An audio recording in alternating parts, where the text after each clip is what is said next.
today. It's the Nothing Good Movies much. podcast. Sorry we're starting a little bit early today. Evidently, I screwed up whenever I set the start time for it. I could have swore I put 7 o'clock in, but I don't know if it clicked off of it after. So I apologize to anybody waiting in the chat to watch us go live. I didn't. I looked up and it said it's showtime on the stream yards here, and I was like, "What's going on here?" So that's what's going on tonight. How you doing, Kenny? Good, John. How are you? How is everybody doing out there tonight? I'm doing pretty good. Yourself? I don't know if Mike's showing up or not. He usually shows up about 10 till most of the time, so he might still show up. So hang on there. We might be rambling around here for a little bit till we get our bearings. So I wasn't ready to take off just yet, so to speak. Yeah, we'll always have something to talk about. Don't worry about that. So So we go ahead. no, go ahead, John. We were just No, talking I didn't about say like nothing. the Disney what Disney will have coming up. I'm in the Disney Movie Club, and they have Elemental as their featured pick this month. But really, it's going to be slim pickings for Disney Movie Club in the going ahead, unless they keep on re-releasing their catalog. Yeah, I don't keep up with stuff too much with news and things like that. Some of the other channels do, and I don't usually watch them a whole lot when they talk about it. But um, did Disney really? Didn't they come out with some kind of statement this week saying they were going to cut back on their physical media releases again? Yeah, I do believe so, but I think what they're going to do because I take a look. I don't buy too much like from their stock because everything is basically what you have already, and like especially like I'm looking forward to the stuff from like that I grew up with in the 70s and 80s, the Wonderful World of Disney movies, and a lot of them are very hard to get, and when they do have them, they're only on DVD format yet.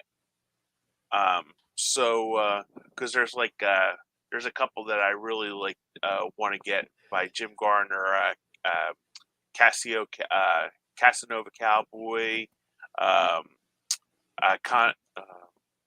There's a couple Jim Garner ones, the Time Spinners, and they're all DVD.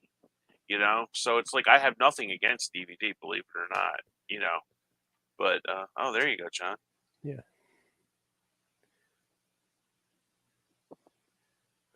yeah. It says 4K physical releases. Oh, okay. Yeah, they've been kind of at the forefront of all the not converting stuff to physical media like because that's the problem with a lot of the Fox catalog because they own Fox now, and that's the reason why we've not been getting a lot of those Fox titles on Blu-ray or 4Ks because freaking Disney. That Yeah. company, they just don't know. I don't. They don't know their ass from a hole in the ground. They can't make a movie anymore worth of crap. They don't make any good decisions. I don't know what the heck they. Yeah, I thought since Iger came back, I thought he was going to be more fan friendly and more, you know, more revolutionary, like releasing this stuff because like all you can get, like especially like with the Marvel series, like Mandalorian, not Mandal, that's Star Trek, Star Wars, sorry. Like the Mandalorian, Boba Fett, they're just starting to come out now with steel books, and before all you could get them was from bootleg companies, And I Yeah. love the bootleg companies because they do a good job, and yeah, it's not the original, from the company, but I have bootlegs, and I don't have any problem with them, you know.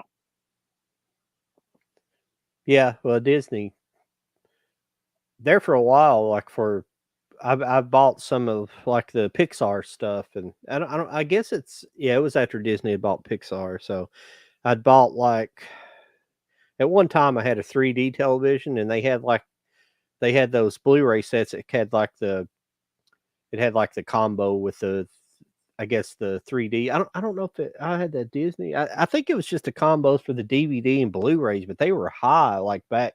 just for the Blu-rays. They're like $30 or something for the Oh wow. stuff. Yeah, and they were. It's kind of ridiculous what they charged, and Yeah, I thought Blu-ray. I thought um, the 3D kind of went out with the HD TV ones. The high def discs with the black cases that were with around. the 4K stuff. No, is that? Am I wrong? It was the HD. They had black cases. It was like right after DVD came into it. They went to like HD, Well, and there then they was went to 4K. no, there was the predecessor to Blu-ray was the HD DVD, That's what I'm talking about. Yes. and here's Mike. Okay. But sorry, Hey, Mike, Mike. we had to get started a little bit sooner because I must have screwed up when I put the time in. Oh, okay. I don't know what happened. I know I put 7 o'clock in, but it started early for some reason, and Oh, I it's seen fine. somebody was waiting in the chat. He's waiting in the chat for some reason, and Oh, okay. That's cool. I went ahead and doing? started. How y'all doing? Good. Good. Good. How are you doing, Mike? Yeah. Hanging in there, man. No complaints. Cool. No, but the 3D stuff was, I guess, in the late 2000s after kind of about I don't know when the first ones came out, but probably around 2008 or 9 or something, 10 in that range. And I never actually bought a 3D TV. I used to run a little waste transfer station, and somebody brought one in that was quit working, and I asked him, "Well, what's wrong with it?" And he's like, "Well, it just the power comes on, but there's no picture or something like that." And I was like, "Well, just said over here, I'm not full with it."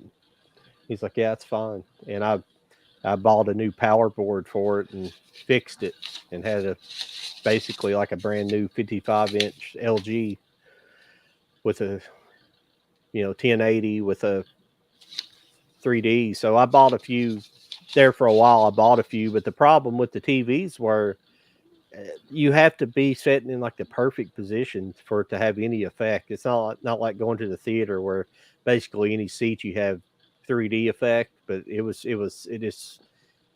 just wasn't very practical. It wasn't worth spending extra money buying all those discs. The coolest one I bought was probably Predator 3D. Oh, okay. It looked pretty cool, but other than that, you had to basically sit 6 feet, exactly 6 feet from the screen, and basically right in the center of the screen.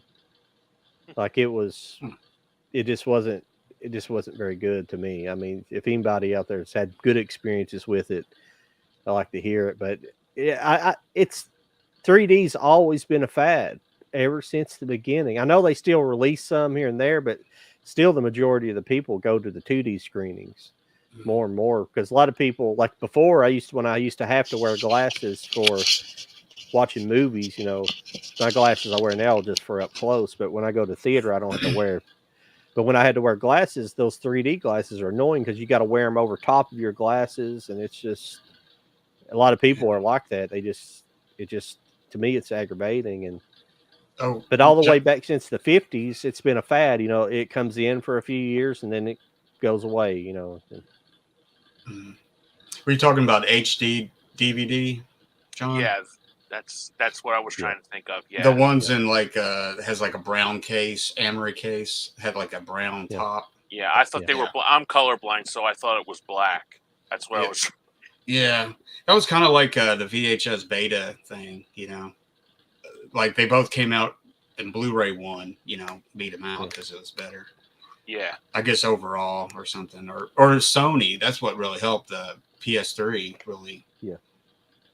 Yeah, I think Sony, the PlayStation was going to back Blu-ray, and HD DVD was going to be on Xbox.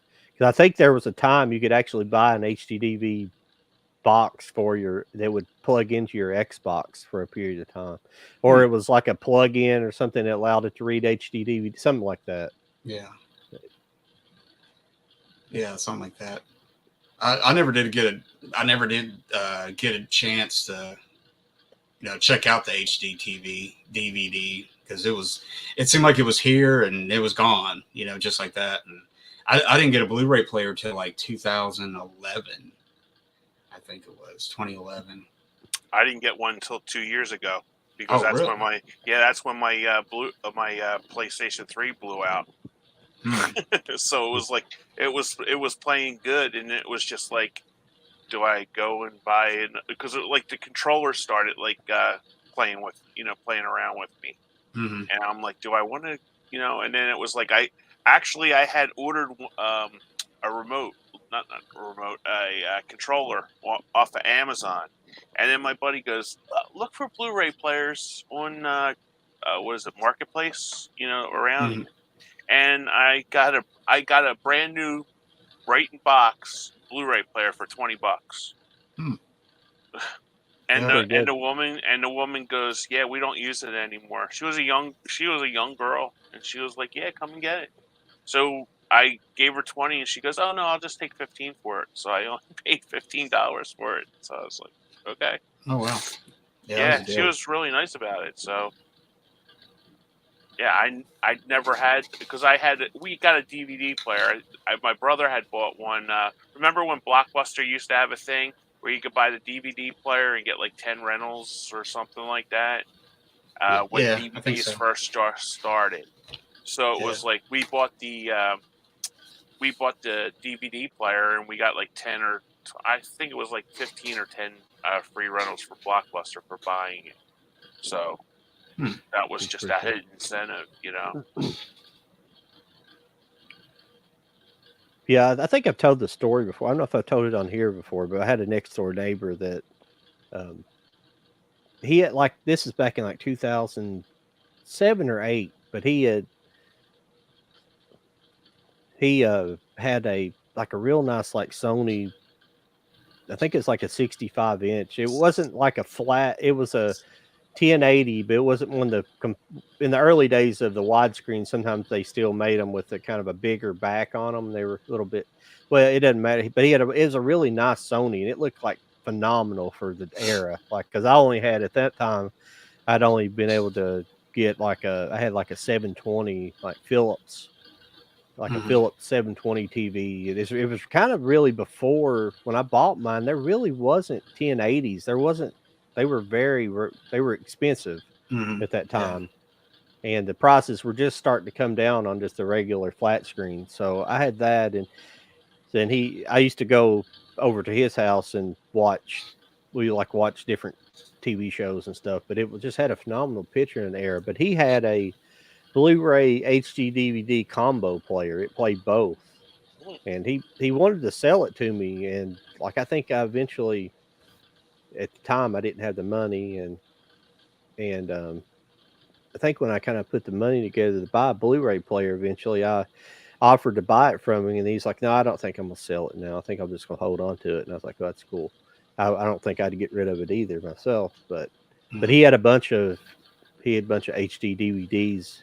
And he had some that didn't even get released on Blu-ray till several years later. Like the Big Lebowski didn't get released till like 2011 or 12, or like 2011 or 2012 or something like that. And he had it like back in 7 or 8. So it's kind of pretty crazy. Yeah. Yeah, I think I had a Philips 32-inch, but it was one of the big ones that weighed like 500 pounds, it was 32-inch. I had that for the longest time. And then I think 29, we got like a 720 flat screen, I guess. Yeah. And then I had that for a little while, but I wanted, when they first started coming out, I wanted one so bad, but I couldn't afford one back in the day by far, Yeah. Yeah, then there was like plasma and there was all these different versions. There was like the 1080, you could get a 1080p one or a 720, and then there was plasma, and then there was something else. There were a lot of different stuff for a while there. Yeah, mine was plasma. The plasma there was something, a little smoother about the picture on a plasma, I thought, versus like one of my first, you know, LCD or yeah, LCD. Yeah. yeah, the first LCD I had was 1080, but it seemed a little bit smoother. But the worst thing is they got burn in on them. If you let something on the screen, it would like burn into it. Oh yeah, yeah. Mine would go away though, because if you just let it, it would kind of refresh itself over a couple of days, and it wouldn't like permanently burn in. If you accidentally fell asleep with something on, as long as it didn't, didn't sit there for days on end with the same image on it, I think you were fine. But that was a big concern with them.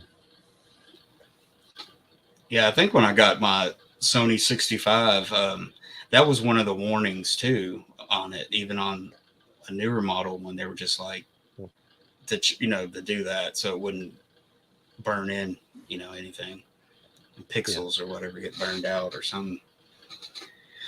Yeah, I don't think don't seem like we have any problems anymore. So where everything went to LEDs, it made everything so much better. Like made them dissipate heat so much better. The old ones that old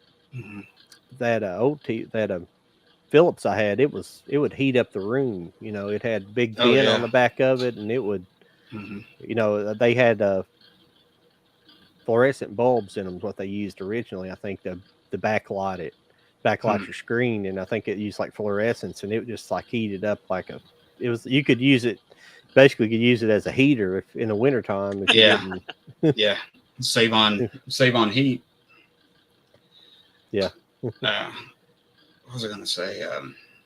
I got the TV I got in my bedroom is a 1080 LCD or LED TV, and it's still got the best pictures still. If it ever goes out, I'll probably upgrade to like a smaller 4K or something. But man, it's still got a great picture on it. We can't believe it. So it's about 11 years old. So it's still got a good picture. Yeah, the next TV, my first 1080 TV was one of those. It was one of the Quatron TVs. It was what was that company that made Quatron? It was wasn't one of the big companies. I'm sorry, everybody. It was a Quatron. Yeah, it had used the 4 different colors and the pixels and stuff in it. What was that? It was a Sharp. It was a Sharp. Yeah. They called it a Sharp Quatron. And okay. I remember getting that, and it was a lot. It was by the time I bought that TV in like 12, I think about 2012 when I bought that TV. And it was probably $1,000 cheaper than the TV I'd bought before, and it was like a 60 inch. The first one was a 42 inch. Next one was a 60, and then eventually went to 65s on my 4Ks. But yeah, I can't believe how much TVs have gone down in price, because I got our big one that's in the living room in 2018, and I got it from Best Buy, and it was over $1,000 for it easily. And then like a year later, they all like shot down in price, like about $500, $600. And now you can get a 65 inch, probably for $400 or $500, maybe at Walmart or somewhere, depending on what it is. But yeah, I seen some today when I was at Walmart that I can't remember what size. They looked like pretty good size ones, probably 65s, at least 65s. And they was like $495 for, I forget, it seemed like it was a decent brand too. It wasn't like it wasn't like the Chinese brand, the Hisense or whatever. Which Hisense, yeah. I don't know how good those are or not. I think that they look pretty good, but I just don't trust the kind of spyware they got built into them. That's what I don't trust about them. I mean, I don't know how much you can trust Samsung or LG either, but I mean, they are Korean, so I don't, we kind of, we're kind of allied more with South Korea. They could be like an off brand made by one of those bigger companies too. A lot of times they do that. Yeah, I think Hisense is Chinese. I think it's Chinese. I mean, I could be wrong about that. Well, but the problem is I was going to say they make air conditioners too, so that tells you anything. Yeah. The ones you put in the window, like your window air conditioners. So. There's probably nothing wrong with them. I mean, the kind of money you pay for them, they seem to be pretty good. They we had to replace like 2 televisions on my grandmother. She had before, like probably a month or 2 before we had this tornado here, my grandmother's house got struck by lightning. But Oh it man. basically blew a hole in her roof, and it like fried both her TVs. Oh wow. And so we replaced both of her televisions, and yeah. And I was considering when I went to Best Buy at first, and they didn't have it, what the TV I wanted they didn't have in stock, and we were kind of considering like a Hisense. I think it had like Roku built into it or something like that, and Mm-hmm. we were considering buying that one. And then I don't know, the salesman was kind of an ass for some reason, and so I was like, let's just go to Sam's Club and see what they've got. And so we end up finding TV there, basically the same TV but a bigger, like a 70-inch. We bought her a 70-inch for her living room and a 65 for her bedroom. Oh, wow. Replaced both of them, because the insurance paid for them. So. Yeah, I got a friend, man. I went to their house for the first time, and I didn't know this, but they had like a 90-inch TV. We walked in the living room. I was like, "Holy good God, holy moly!" It was like, "This thing is so like? Big, just huge. It's like the whole wall, pretty much." It's like, damn. And the couch is like 6 feet from it. It's like, geez, it'd be like, it's like y'all need to kind of do some measurements and stuff there, because that's, I don't know. Yeah. To each their own, I guess. Yeah, I'm probably sitting a little close for my 65 in here. I'm on that far. It's probably 7 feet away from me. Yeah. I'm probably a little bit too close. There are measurements you can do for maximum viewing range and optimal viewing range. Optimal viewing range for TVs, but I like it. I like to be completely engulfed in the picture, in the image. So I like it a little bit close. I don't know how good it is on my eyes, because it didn't seem to strain my eyes. So, but I don't think a 90-inch I'd be 6 feet away from. No, it was just like, you couldn't even really look at it really, because it was just, it was almost, you could just see it pixelated. You know what I mean? Because you can't sit that, when you step back from it, you obviously get a better picture, but when you're real close to it, it just looks, it's weird. But yeah, I remember when I was a kid, man, every time it would lightning or something, everybody would freak out. It's like, we got to unplug the TV. Lightning will run in on the TV. It was like, it was stressful for a little kid. It's like, oh no, don't run in on our TV. It'll happen. It happened. Oh, it happens. I think that's the second time it happened. She's had it struck before, not the house, but like I think it struck like the ground outside and did the same thing, or it struck one side. But I think it burned another television up in her bedroom before. This time it got both of them.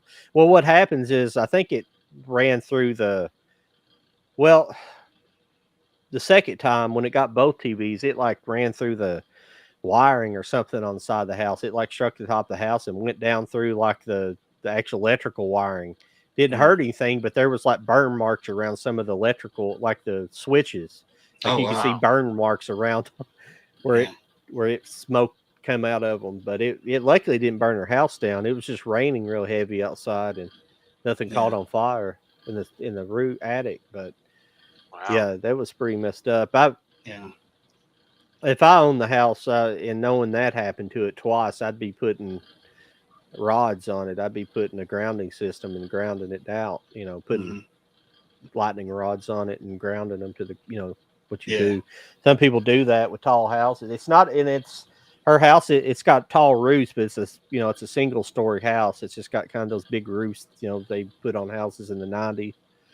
And, it sets up on top of it's like on a high point on her. We all live here on the farm. Like my parents' house and my grandmother and my uncle has a house, and her house sets up like on a high point. So it's like it tracks the lightning. Yeah, she's got it on a sweet spot, I guess, for the lightning somehow. Yeah. It's perfect. What do you guys, I've always wondered about this. What do you guys think about surge protectors? I mean, do you really think they help in such a case like with lightning, or something, or because you can get really expensive surge protectors, or you can get just average price ones, and I don't know. I mean, I don't. If it's lightning bad, I'll turn stuff off because but Yeah, well,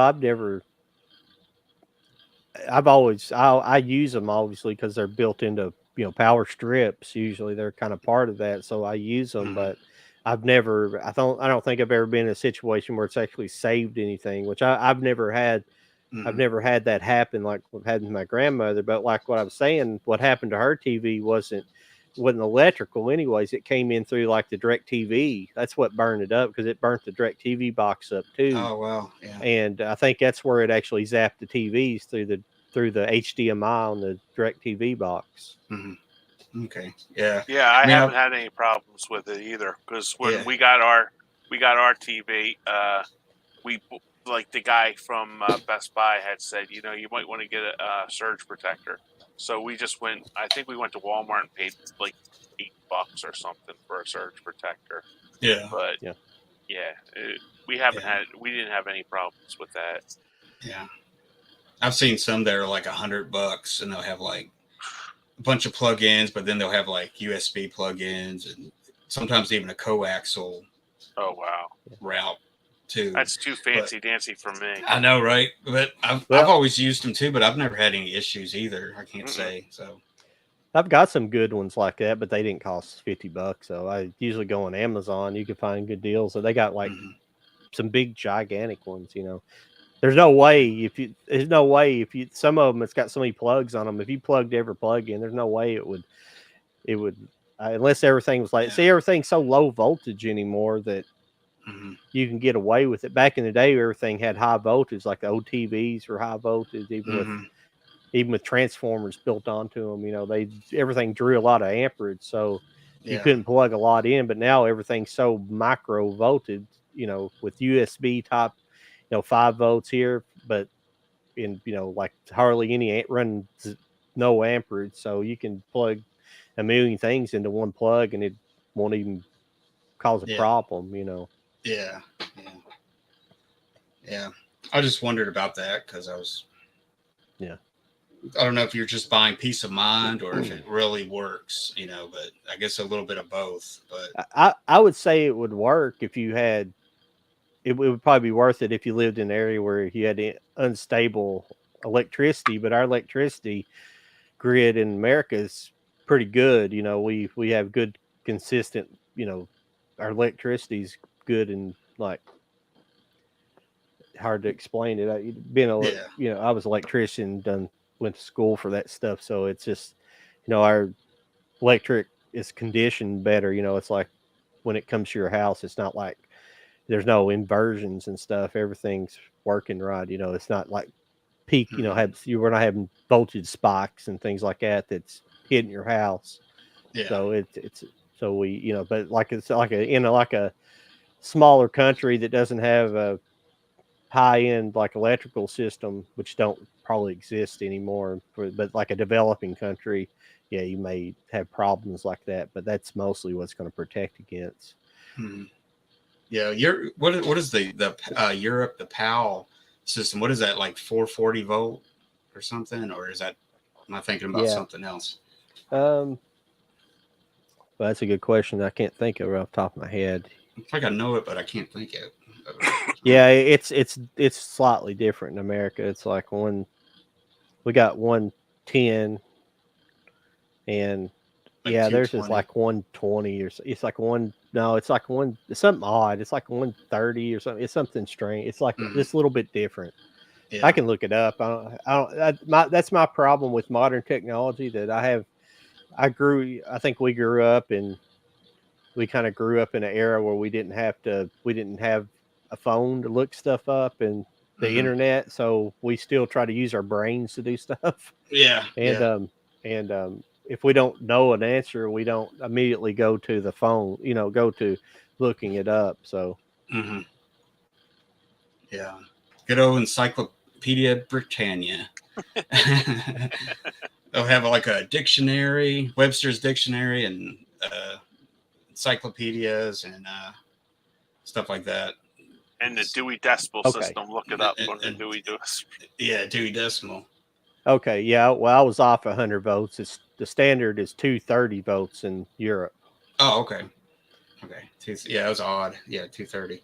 230 and 400 volts for like 400 would be like two phase, like a dryer or something like that, you know. Mm-hmm.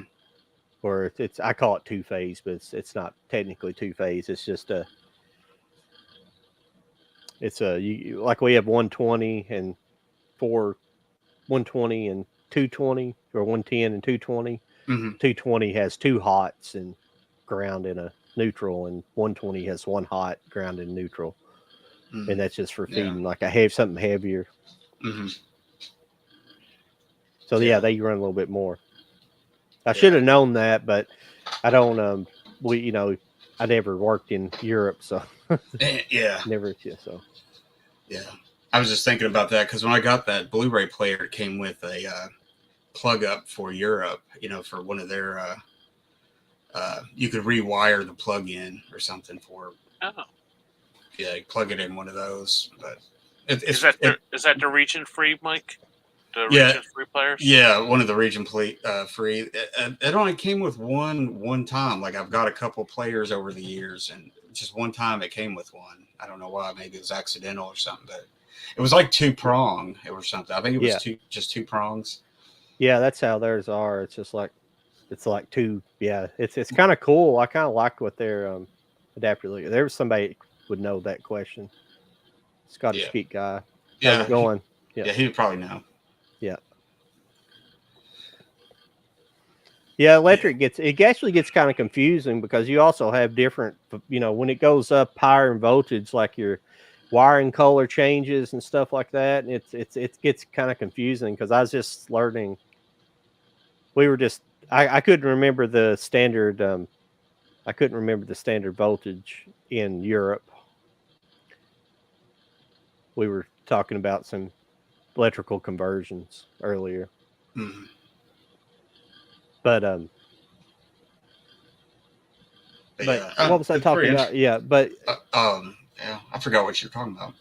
Yeah, but it was, but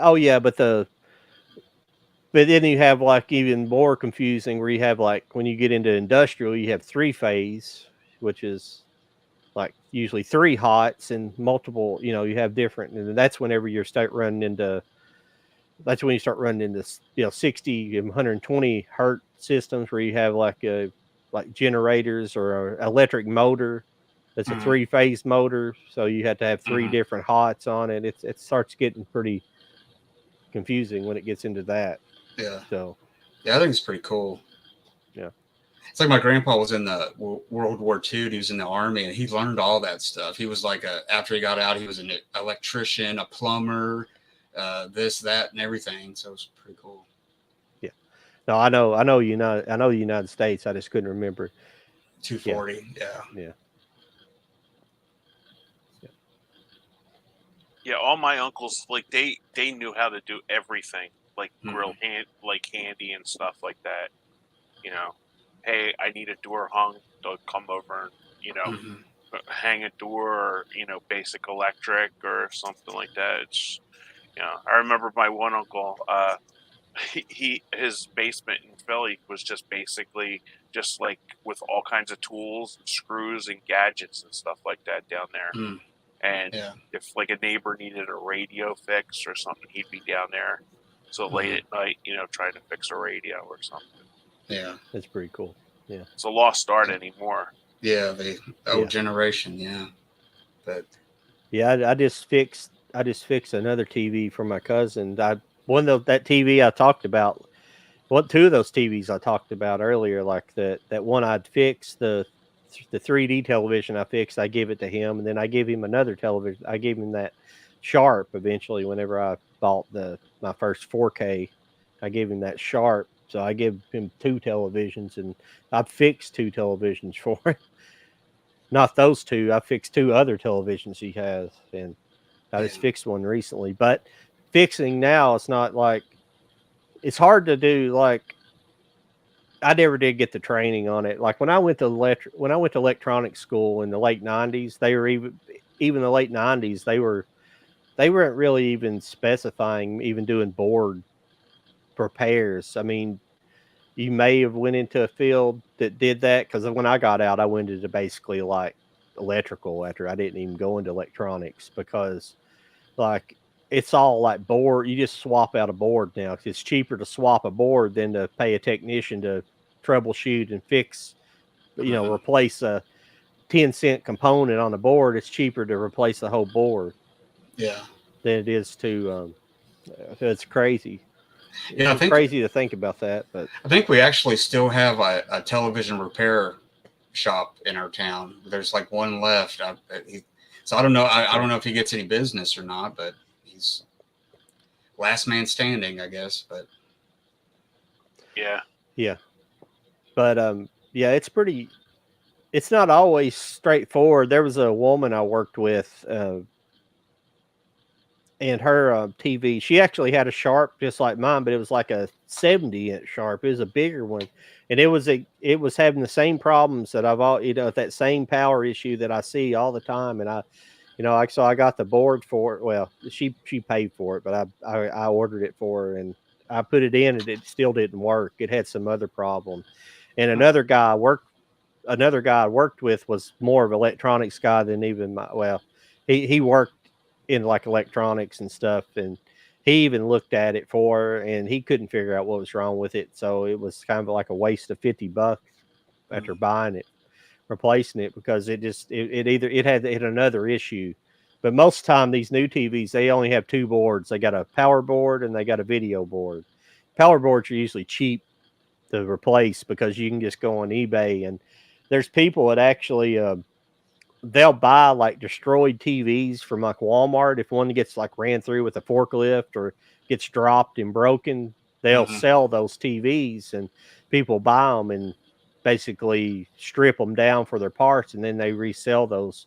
And that's usually a pretty common thing to go bad in a television, is like that power board. So if you just basically have to open your TV up and get the serial number off the board, or model number off the board, and look it up on put that model number in, and it'll usually, if there's somebody selling one, it'll come up and you'll be able to find one. So yeah, I've worked on a few Laserdisc players, and I actually kind of enjoyed that. It was pretty interesting, just the mechanics of a Laserdisc player, how it's run. It's like you don't see stuff that mechanical anymore, and especially the ones that switch discs. They switch the side of the disc. Those are crazy. Yeah, the laser thing has to carriage turn. In it. Yeah, the carriage turns or flips or whatever. Yeah, it runs a track, and it comes up around. It's weird. Yeah, no, it's pretty cool. It's kind of like archaic, but but it makes complete sense, Well, what I don't understand is why they didn't try to develop a system where there was a laser on top and bottom. It seemed like it'd have been cheaper to build like two lasers in it instead of building all that mechanics, and you have less to go wrong. Yeah. I mean, I know the disc usually pops up like a CD. It like pops up into the holder where the thing comes down and grabs it. Yeah.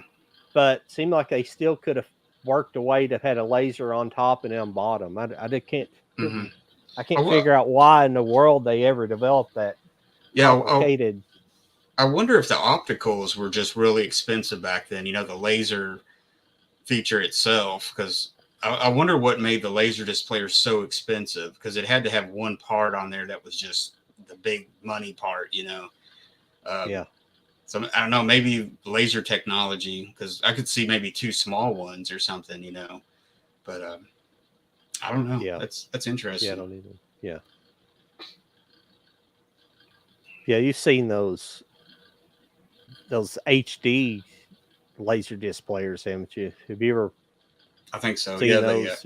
And they're big. They're massive. Like a Laserdisc player's pretty good size. It's big. It's like basically, if you guys don't have one, if you ever had a stereo receiver, I'm talking to the audience.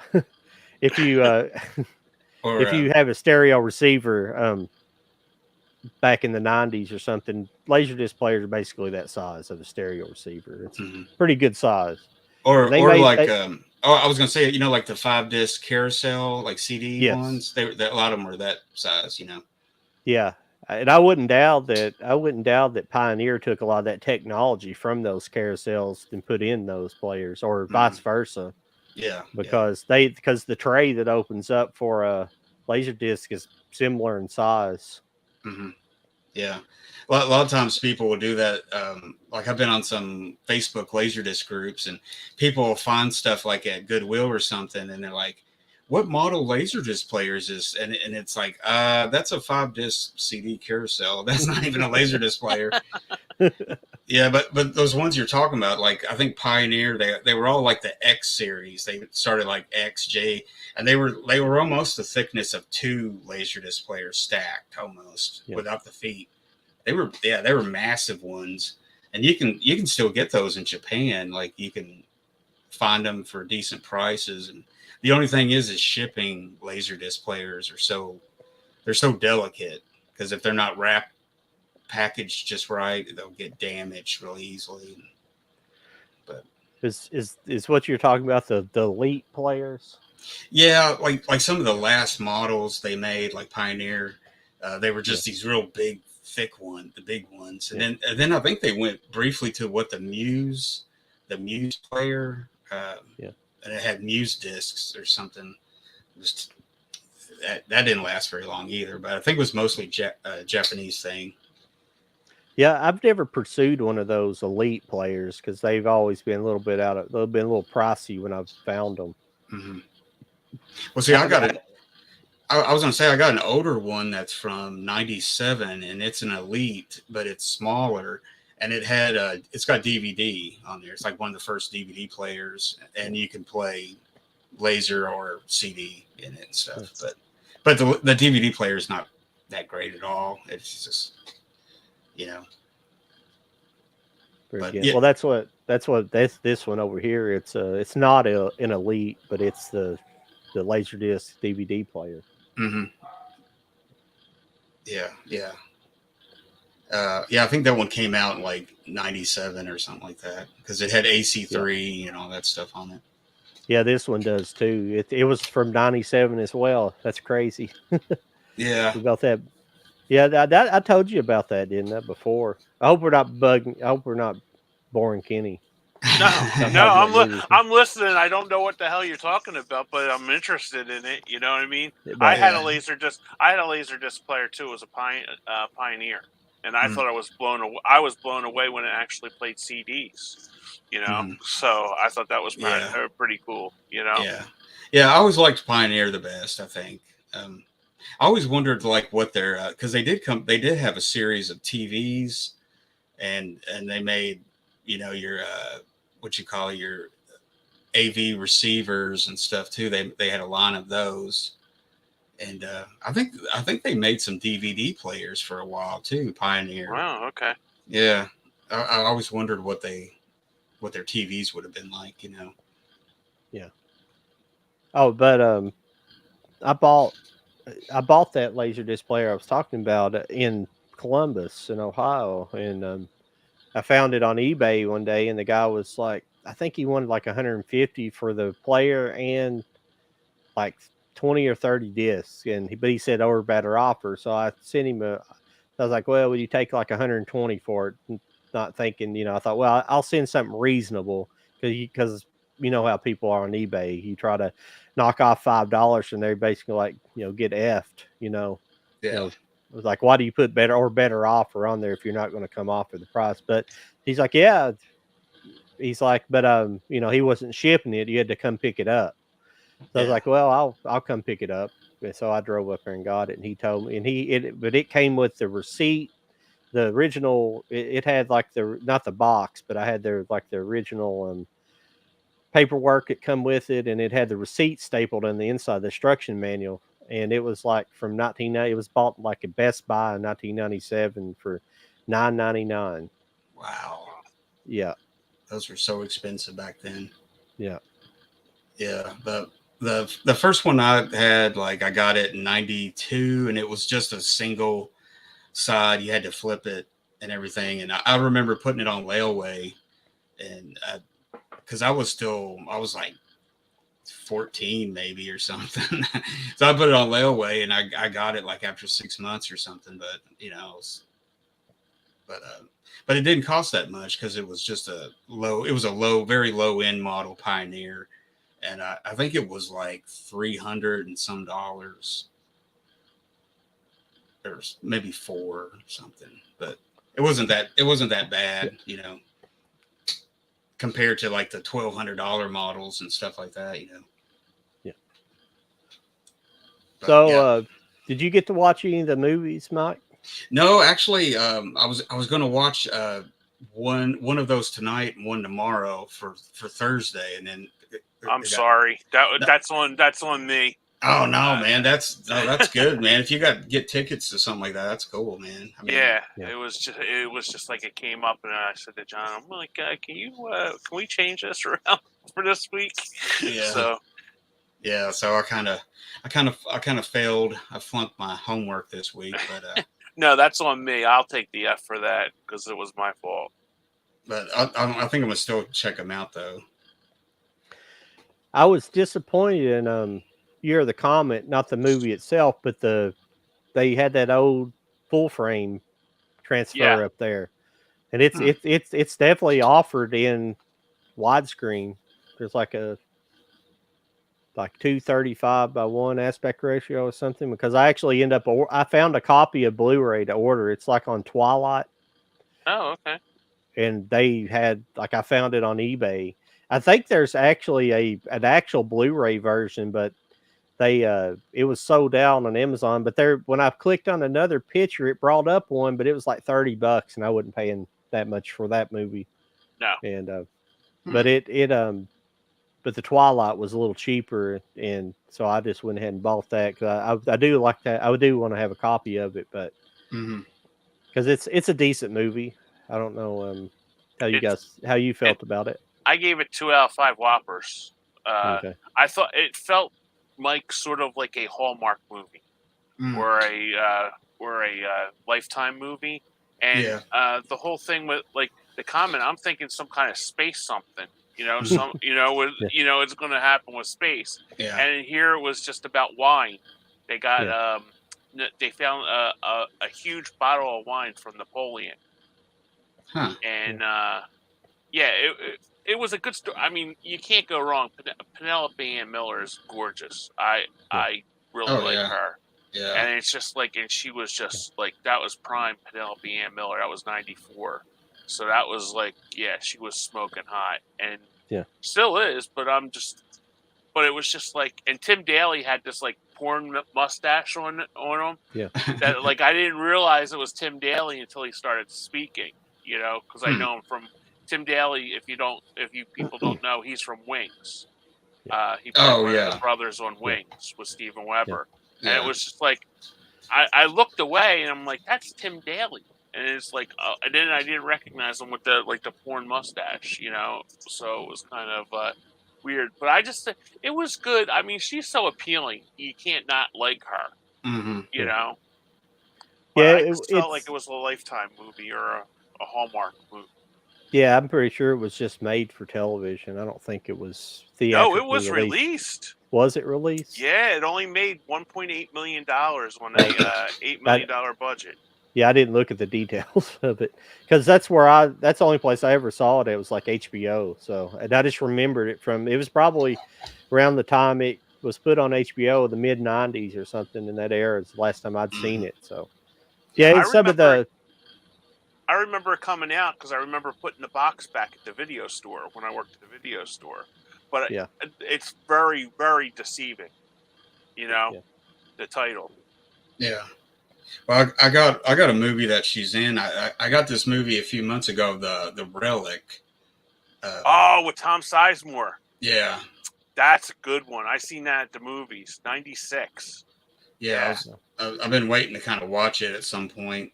But yeah, she's in that. Actually, I got The Shadow too, and she's in The Shadow. Mm-hmm. Oh Mhm. yeah.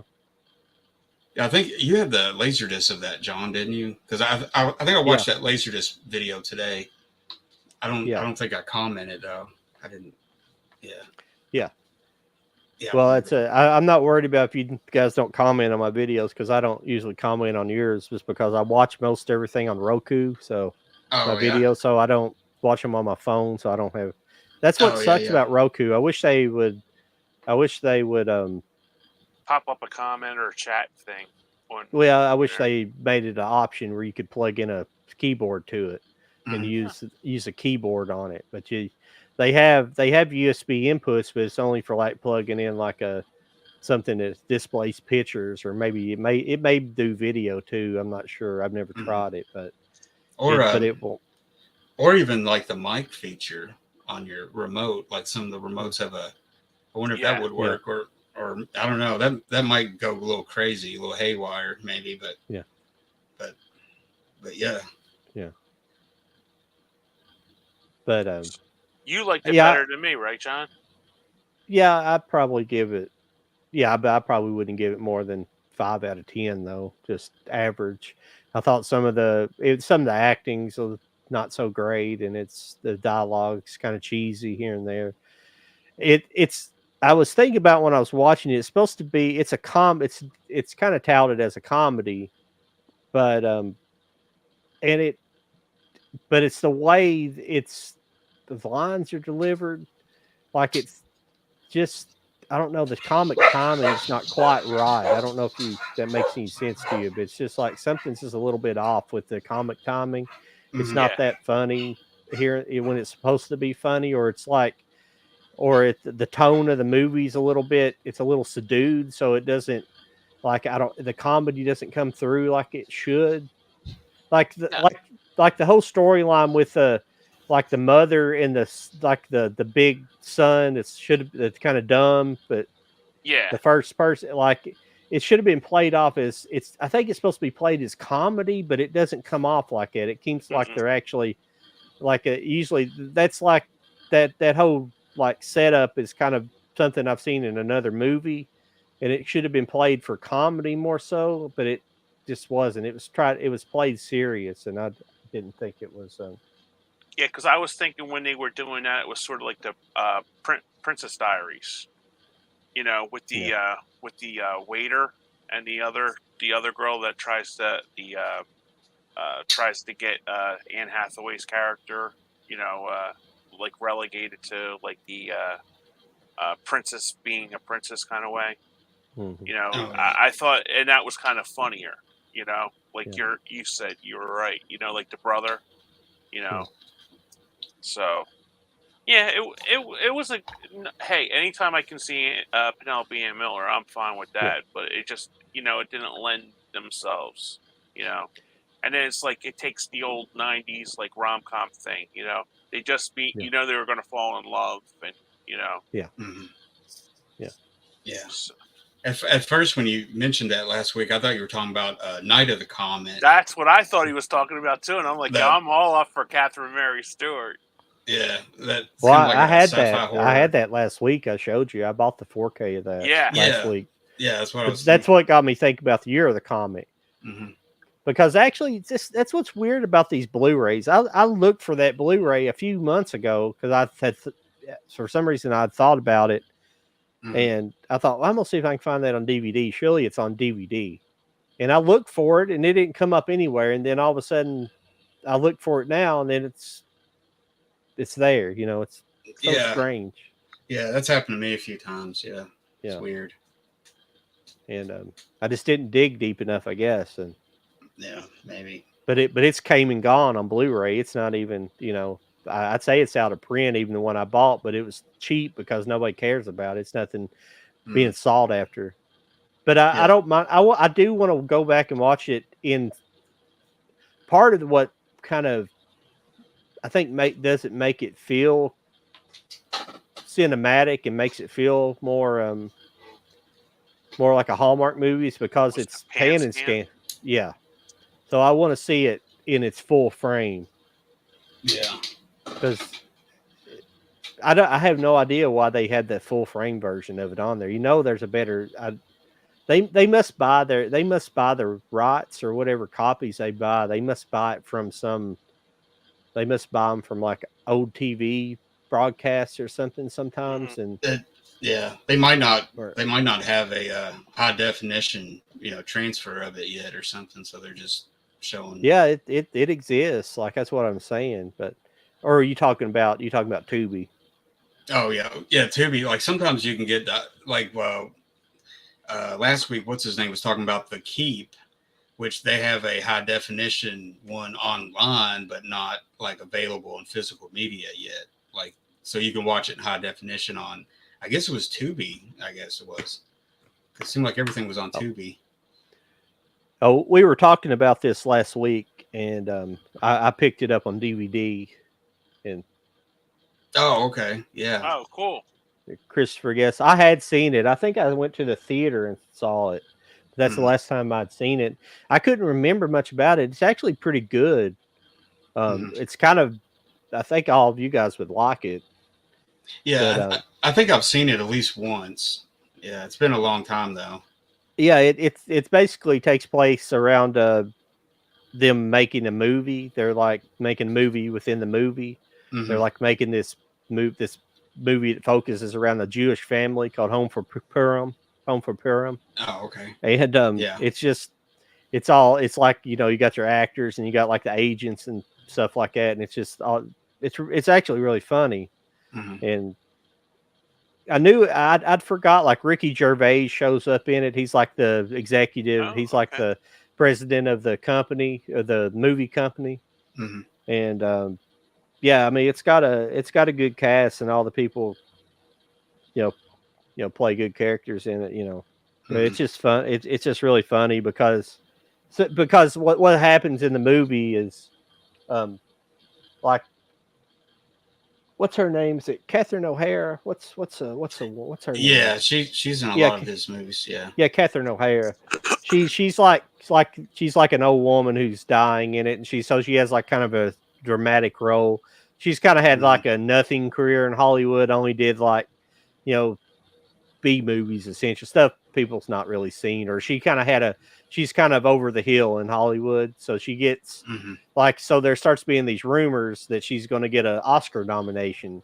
So all these people on the set get all these rumors start going that they're going to get Oscar nominations, and so they eventually get to the end of the movie where it's time for the Oscar selection, and none of the people that were supposed to get nominated for the Oscars get nominated, and the one guy who's not, nobody's had any rumors on, he does get nominated. And so it's kind of funny. And Catherine O'Hara, her character is funny because she goes through like a, after the movie stops, you see her like a couple months later, and she's got all these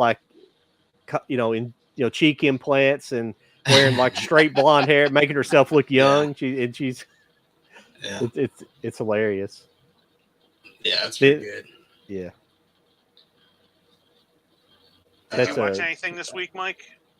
I've started watching some like older horror movies, like Hammer movies, horror movies. Trying to get maybe an early start on October because there's a bunch of stuff I want to watch during that month. I picked up the Scream Factory, The Howling. The first Howling movie. Got that. It's got a lot of stuff on the disc. It's pretty cool. Other than that, I did pick up. There's this movie. This just came out on 4K. It's called Maniac. It's a horror movie from the early 80s. I don't know if you can see it though, but it's got that guy. What's his name? Joe Spinell. Oh, yeah. I just watched a movie with him in it the other day. Yeah, he's been in some like Charles Bronson movies. I think he was in the first Godfather. Yeah, he had he's best friends with Stallone. He was in Rocky. There was like a whole bunch of them. Like he was in like from the 70s. That was like, oh yeah, that's that guy. Yeah. Yeah. Oh, it was The Last Hunter. I think that was the movie I watched with him in it. I think that was it. Let me look on. Go ahead. I'm Yeah. sorry, Mike. I interrupted you. Oh no, you didn't.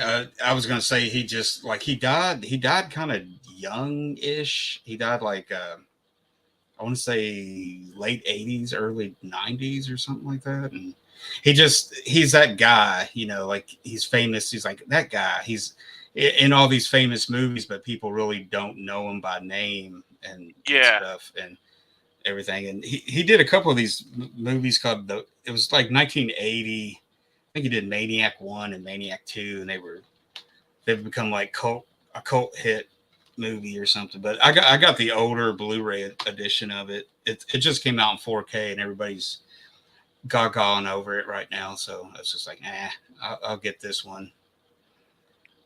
Yeah, I just pulled up his filmography. Check out these movies he was in when he was in Rocky 2, Paradise Alley, because I told you he's best friends with Stallone.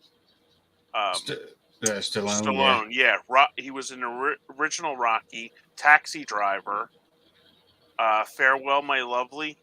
Have you ever seen that? That was really good. Godfather 2, he played Willie Cece. Oh, okay. The 7-Ups, Cops and Robbers, and The Godfather. I mean, Yeah. and plus he was in like a lot of other movies. That The Sorcerer with Roy Scheider. Oh yeah, yeah. Yeah, it's amazing the movies he's been in. And a lot of them are just he would have a very very small part in it. Like he was in Taxi Driver. He's like the taxi driver manager. Like when he first gets a job as a taxi driver, he's talking to that guy, like da da da, and that's the whole part. That's the only time you see him in the movie. He's just got that. Yeah, he was in Night Shift with Michael Keaton. What's his character in that? I can't remember him in that. Minetti. He might have been one of the hit guys that comes to the morgue to kind of rough up Henry Winkler and Michael Keaton. Yeah, that might have been his part. I don't really like. You see these faces. Like I didn't know the guy from what's his name, Jonathan Davis. Was he in Breaking Bad? Is that the guy that I'm thinking of? Jonathan Banks. He played like the bad guy in Beverly Hills Cop. Yeah, I'm trying to think. And then he was in Armed and Dangerous. Yeah, but it's like he never got like. He was like 40 years into his career before he got like really noticed. Like, but he's been like in like a ton of movies. I think it's Jonathan Banks because the first movie I remember seeing him in was Beverly Hills Cop. Yeah, I think that's his name. Yeah, he's one of those many actors, man. Those like character actors that you know his face and you just can't.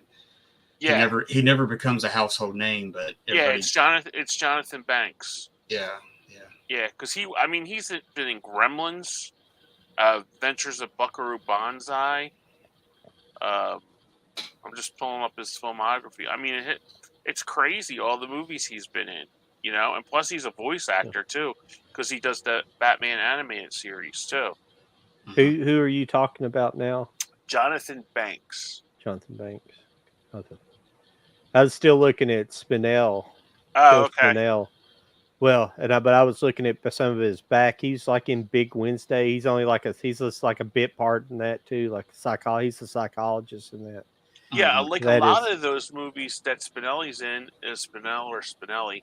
He's only in it for like a scene or two, but yeah, he's in like Taxi Driver. Yeah, that's crazy. He's in so many good movies. He's in the movie. I haven't watched it yet, but he's in that Schwarzenegger movie, Stay Hungry. Oh yeah. I have it on Laserdisc, but I've never seen it. I just showed it the other day in that video I made. Yeah. But yeah, I picked that up. I had never seen it, but I know it's a great movie in the horror movies. I've always heard of it. I just never had a chance to see it. So It's kind of like Warren Oates, you know. He's just a character actor. Just been in so many things, but never starred in anything really. Technically, Warren Oates starred in the Bring Me the Head of Alfredo Garcia. But it wasn't. Yeah. It's a really good movie, but it wasn't one of Peckinpah's biggest movies. Kind of. Yeah. The only thing I remember Warren Oates from is Stripes. Lighten up, Francis. Yeah, he had a bigger. He had bigger roles than this other guy. He usually had a lot of more speaking lines, like Two-Lane Blacktop and things like that. He had a big part in, you know, and he had great parts. But you know, he's into so many movies and television shows and stuff, you know. But nobody hardly, you know, if you don't watch a lot of movies, you don't know who he is, you know. Right. Yeah. Yeah, that's. Yeah, I really like Warren Oates. He's cool. He's always been. Yeah, I think Stripes was his last movie, anyways. Yeah, he was very sick making that. Mm-hmm. Yeah, he died not long. Yeah, they filmed a lot of it up the road from me, Fort Knox. Oh, no kidding. Really? Yeah, a lot of the military base scenes were Fort Knox. That's cool. Yeah. Yeah, he was like him and Peckinpah were like pretty much. Well, I don't know if they were drinking buddies per se, but they were both drunks, known drunks. Yeah. Like there's like a cast photo with like Peckinpah. He's like laying on like a gurney for like emergency, you know, like what they bring out for an emergency, like laying on the gurney with all the cast around him because they, you know, he was drunk all the time. Yeah. I don't know if you remember seeing that in any of the documentaries or anything about him, but I think I have. I think they put like they put like a fake, like a bottle with a line, you know, a needle in them or something, like they were trying to give him life back or something like that. I don't know. Yeah, it wasn't real, but yeah, they didn't die too far apart, did they? Hit Warren Oates and Peckinpah, I don't think, did they? No, by a couple of years, really. Yeah. Yeah. We ought to do a Sam Peckinpah show. I don't know if we ever did on the other show. A long time ago. We did we do one? Yeah. I know we did one on Sergio Leone. Yeah. One of the times.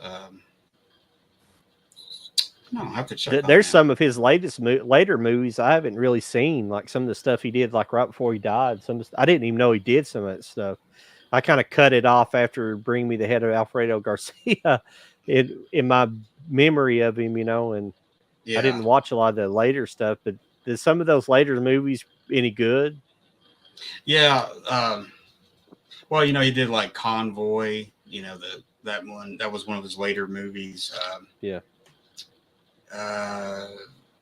Yeah, I mean, a lot of them are not classics, but they're watchable. They're good, you know. Yeah. But I think I don't know what would be his last like true classic. You know, maybe that was Alfredo Garcia. It was like, and it's not even the greatest movie, but I think that was like his best last movie that he made. Yeah, kind of, sort of. I always liked The Getaway. Mm-hmm. Yeah. I actually got that off the shelf this week to watch. I was going to rewatch it because it's a good movie. But if you don't care, Michael, I don't want to put no hard feelings on the poster again. If you don't care if we talk about it a little bit. Oh, no. You should watch it, but yeah, go ahead. See what Kenny thought about it. And, yeah, I love the movie. Yeah. Absolutely love the movie. I thought it was great. I gave it 4 out of 5 Whoppers. I loved it. Jennifer Lawrence is so funny in this movie. Yeah. And she's got like really good comic timing. Yeah. And it's really good. It was like a real throwback to the 80s kind of comedy, you know. And after you'll never hear Maneater the same after watching this movie. Yeah. Yeah. Yeah, I'll have to check it out for sure because you guys. It's so good.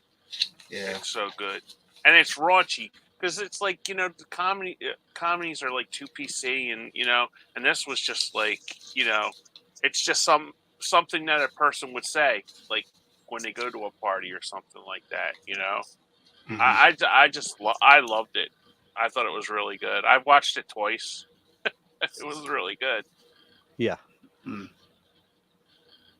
There's the picture if nobody knows what we're talking about, but yeah, I liked it as well. I did think it was a little my initial ranking was 6 out of 10. I still probably would stay there. I would probably stay in that ranking, probably 6 out of 10. But I had a lot of fun watching the movie, and um, it was fun. Has some really funny parts in it. I just thought it was kind of like the structure of the movie. There's nothing atypical about it. I think it's just your typical, kind of romantic comedy in a way. It's just a comedy, really, but Yeah. Mhm. it kind of follows the same kind of tropes as most movies like it. But it does have some really funny parts and some funny bits in it. And Jennifer Lawrence I think she is really good in it. She looks good, and she she is good, and Mhm. it has like this freaking full nude scene with her in it. I couldn't Yeah. believe that. I Oh, wow. couldn't believe that either. She's an A-list actress doing that, and I was like, wow, okay. I Yeah. wasn't against it, but I was just like, wow, okay. It's definitely her too, because yeah, she it's not like a body double or anything, like sometimes they would do. Yeah. I'm trying to think. The last movie I saw her in was what was it? Uh, it's got gosh dang Last it. one I seen her was Passengers with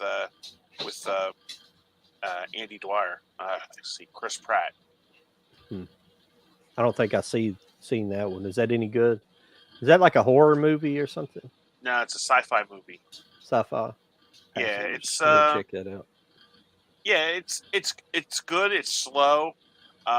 Michael Sheen really saves the movie in my opinion. Okay. But it was good. When you for me, it's like when you go into a movie and you like the actors, you're like really rooting for this to be like really good, So it's like it was slow, and I didn't think they were sort of like to me anyway. Watching it, did you see it, Mike? Passengers? Yeah, I thought it was Did pretty you good. think? Did you think they were kind of like a brother and sister kind of relationship instead of like a romantic relationship? Mm, Because that's the kind of vibe I got. I didn't really see them as that, but I also didn't really see them as like legitimately a couple. I guess I don't Yeah. know. I don't know. Maybe I guess I bought them as a couple Oh, okay. but I don't know. Gosh, it's been a while though, but I don't think I looked at it that way though. I didn't Oh, think okay. that. Yeah. Yeah, I haven't. Like I said, I haven't seen it for a while either. But I just I thought Michael Sheen was really good in it. Yeah. Yeah, there was one movie reviewer for No Hard Feelings, like this guy that I watch on Eric Weber, and I like him for his honesty, but I don't agree with his opinions all the time. He's kind of like he's like an actual Hollywood kind of reviewer. He's not he's not like what you call one of the guys who's like an insider, the guys who like actually, they basically give them tickets to go see the movie, and they pretty much, he doesn't give good reviews for stuff. He's fairly honest about stuff, but he hated No Hard Feelings. He was like, oh, guys, it's going to ruin Jennifer Lawrence's career and stuff like this. And I was like, Jesus Christ, it was pretty good, because I'd seen it the same, I'd seen the movie like, sorry, I got a gnat flying around here, That's okay. bugging me. And I'd seen it like on the Thursday, and he does like a review show on Thursday night before Friday. And so I watched the show that night, and I was like, Jesus Christ. I mean, there's no way. I mean, did I watch a different movie than you watched? I mean, she was good in this movie, and Hmm. and I, there's some movies I have, I agree with him with some stuff. I disagree. I mean, that's how everybody is. But because I sent him a super chat or something saying basically, I said I like the movie, but like doesn't mean great. That's where I got that line from when I was talking about that last week. Was from talking to him about. It's like sometimes people need to sit down and enjoy the movie. Like there's a lot of people who talk about how Hollywood doesn't make a lot of movies to just go and like to kind of drop out for a while, and you don't have to you don't have to, but then they sit around and complain all the time about how they're not making these but they're not out seeing these movies. Like they don't go watch anything. I'm like, there's good movies coming out, they're not a lot of woke stuff in them. They're not woke at all, and this movie's kind of like it. There's nothing in it. It's just a funny movie. That's why I gave it a 6, because it's just like most comedies. There's very few comedies I'm gonna give above an 8. Anyways, I don't give anything perfect. Like I don't give anything perfect. So really, 8 is the high. If I give something an 8, that's pretty high end. But in reality, I think it's better than average, but is a good movie. The movie I was thinking about with her is American Hustle. Yeah. Oh, okay. Okay. Yeah. But yeah, I did. The last movie I did see of her was Passengers. Yeah, I didn't watch that Red. What was that? It was called. It was Red something. Red Sparrow. Yeah, Red Sparrow. Yeah. I don't think I've seen that. I feel like I have it. I've heard of it. My mom has that movie. Yeah, I think she bought it, but I never did buy that. It may be in my collection now because I think I took over some of those movies, but I don't think I've watched it though.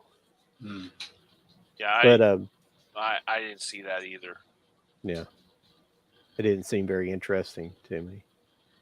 But yeah, she had a bunch of a lot of people. I think a lot of it stems from her. She kind of had some bad press there for a while. And I don't know the full extent of it, but she had basically kind of disowned her parents because they voted for Trump. She basically came out and said, I don't talk to my parents anymore because they voted for Trump pretty much. She's, something stupid like that, and yeah. And then she was on one of these round table programs where they have a bunch of actresses doing a round table, and she was talking about how she was like the first like female action star or something in Hollywood. Oh, I remember she made this big statement, and Princess Leia was trending at that time. Yeah, yeah, I do remember that. Yeah, she got called on that. So I think she's kind of changed her tune here recently. It seemed like I've heard something else she had said. So I don't know if she kind of, maybe actually listened to the criticism she was getting and be like, hey, maybe this isn't so good, because she wouldn't done this movie. And as you get older, you get smarter, Yeah. Hopefully, so what you think when you're 20, I mean, because she's still young, right? Yeah. She's like not even 30 yet, right? No, I think she's in her 30s. Is she? Yeah. Oh, okay. I think she's 31. Yeah. Yeah, she's got like 1 or 2 kids too. Jennifer Lawrence does? Yeah. She's got at least one. She's 33. Oh, okay. She's at least got 1 kid. I don't know about 2, but she's at least got 1. Yeah, and she's from Indian Hills, Kentucky too. Yeah, you didn't know she's from Louisville? Yeah, I knew that. Yeah. It just says she's from Indian Hills though, which is kind of, I guess, a subdivision, or not a subdivision, but it's kind of outside of Jefferson County there somewhere. Is that close to you guys? Close to Knox. Yeah, it's about 40 miles from me. Oh, okay. Yeah, about 45 minutes or less. Well, how fast I go. It's like Harry Dean Stanton. Harry Dean Stanton he says he's from West Irving. I'm from Irving, Kentucky. It's a little tiny small town. He says West Irving, but I don't know why he actually hangs on to that, because I think they were from like West Virginia or something originally. They moved to Kentucky, or like Virginia or West Virginia or North Carolina. One of those. They were from a more eastern town, and they moved to Kentucky. But he he didn't really. I don't think he was young when they moved either. So I don't understand. Like he didn't hang around Kentucky very long. 'Cause I think that's when he got into the Navy. I believe it wasn't too long. I might be wrong about how many years he lived in Irving, but Yeah.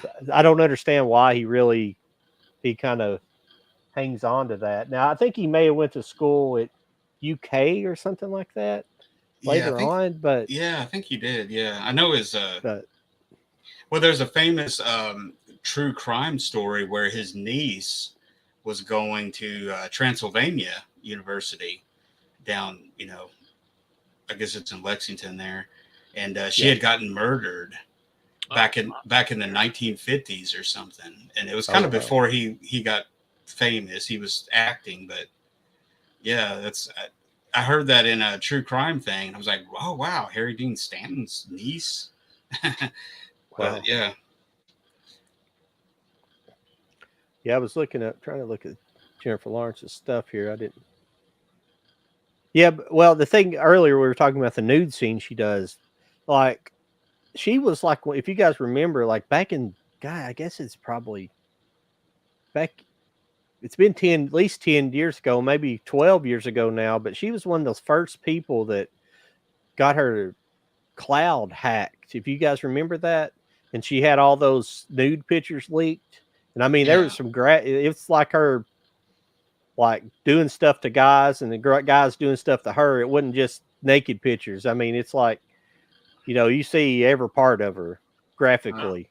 oh wow. And yeah, you can still find them on Google if you Google. Yeah. But if you have I any know. interest in seeing her, but it's been about 12 years ago. So I don't know. I it's just speculating. Maybe that's why she just like, hell, fuck it. Let's let everybody see me naked. Everybody see me anyways. Yeah. I guess any what do you call it? Uh, any publicity is good publicity. I guess you know what I Yeah. mean. So it probably It didn't didn't hurt. really it didn't really ruin her career because she went on to do like the X-Men movies and Silver Linings Playbook, a lot of stuff. But a lot of Hmm. people were talking. Some of the guys I watched, they kept saying, "Oh well, she's not done anything recently or nothing. She's what's she done recently?" And it's like I said, well, she had a kid for one, Hmm. so she's probably took some time off. Hmm. So that's one. I don't think she's probably a great person in real life, just from what I've seen. Yeah, But I think she's made. I mean, but she did this movie, and I just think she's good in this movie, and I think she is good at. They act like I don't know if she can do comedy or not. And I was like, she can. hmm. She's a good actress. Most actresses are versatile. They can do different things. Yeah, yeah, I'd rather yeah. see in these kind of roles than serious roles. I like to Hmm. see her do more roles like this. Hmm. I don't know how you Yeah, feel about that, Kenny. Yeah, I agree with you because I got like a Cameron Diaz vibe from her when she was doing this, Yeah. and it's the same thing with Cameron Diaz. I'd love to see her do more comedies. You Yeah. know, one of hmm. her Cameron Diaz's my favorite movie of hers is In Her Shoes. If you ever seen that with Tony, her and Tony Collette are sisters, Oh yeah. and I've never seen that. yeah, I'm telling you, that's like my favorite role from her that she acts in. And she's just like, this, I think this was like early 2000s. And it was like right off, she came off like something about Mary and all that stuff. And Okay. yeah, she plays this kind of like, in the story, it basically comes out that she can't read. And she goes and Shirley MacLaine's her grandmother. She goes to live with her grandmother because her mother kicks her out, and she goes to live with her grandmother. And her grandmother says, in order for you to stay here, you have to help around the retirement community that she's living in, like a 65 and over community. So she goes and basically reads to a English teacher that is lost his sight from diabetes. Hmm. So she goes in and basically she like reads, pretends to read the book and stuff, and the guy grabs her by the arm, as she was like fixing the pillows and stuff, and says, I know this is you, and I will help you read. So he basically teaches her to read by just like reading the Shakespeare books. It's a really, really good movie. I don't know. Let me see if that's on the Great Tubi. So I'll be right back. You guys carry on without okay. me. I'll be back just a couple minutes. Okay. No, it's not on Tubi, unfortunately. I'm shocked. But yeah, I am too. But yeah, it's Toni Collette, Cameron Diaz, and Shirley MacLaine. But I really recommend it because it was one time there was nothing on, and I think it came on like HBO or something like that when it premiered, and me and my mom watched it. It was like really good. I'm like, oh well, Cameron Diaz it'll probably be good, So we watched it. I recommend that. Your wife will like that too, Mike. You could sit and watch it with your wife. Yeah, I always liked her in Something About Mary. I know it's not like, I mean, you're talking about comedy and stuff. I think she was pretty good in comedy in that one. Yeah. Well, other than like The Mask, Something About Mary, what other comedies did she do? Because I don't really remember any. I wouldn't qualify Vanilla Sky as a comedy. Would you? No. No. Or even Charlie's Angels, would you? No. Kind of a comedy action type movie, I guess. Maybe. Yeah, but she was good in that too. I mean, a lot of people just dismiss it, because it was just like a money kind of grab kind of movie, But I thought. I'm sorry. She was in the Gangs of New York, wasn't she? Oh yeah, she got an Oscar nomination for that. Okay, yeah, she was pretty good in that. I guess I've been waiting. I haven't seen her anything late. I haven't seen her anything lately, so I'm trying to think of like everything I've seen her. I got a couple. I've been waiting on the package all day, and it finally came in. So something I had pre-ordered for a while that came out this week, and I was going to open it up here and show you guys. I don't know a lot about it. Live unboxing. Yeah, that's cool. I picked impromptu. Yeah, Erwin. Oh yeah. Master of Disaster Collection. Oh yeah, I've heard about that set. Yeah, it's like disaster movies, like I guess kind of like B. I don't know if I've seen any of them or not. I'm not positive. It just sounded really cool, so I picked it up. What's the Blu-ray set? Yeah. Let me read them for you here. Because I think he made what's that one? The one with Steve McQueen, Towering Inferno, I think, and then the If he made that, I've seen that for sure. Yeah, I'm not sure if that's on here or not. Let's see here. And then the one where they're trapped in the ship and it's sinking. What's that one? Poseidon? The Poseidon Adventure? Yeah, Poseidon Adventure. I think he produced both of those because those were both disaster movies. Okay, this one has Flood. Can you guys hear me? Flood, Fire, Hanging by a Thread, Beyond the Poseidon Adventure, When Time Ran Out, The Night the Bridge Fell Down, and Cave In. I've not seen any of those movies. Yeah, they must be like a bunch of like his B movies or something. Yeah, that's pretty cool because I hadn't heard of any of those. Yeah, that's the kind of stuff I like to buy. Like when I buy sets, I don't like to buy it just with one movie. Like I like to buy I know it's silly, but no, that's cool, man. I kind of a nice set. I really like a lot of those disaster movies from the 70s. They're pretty cool. Yeah, I got a couple other things here too, but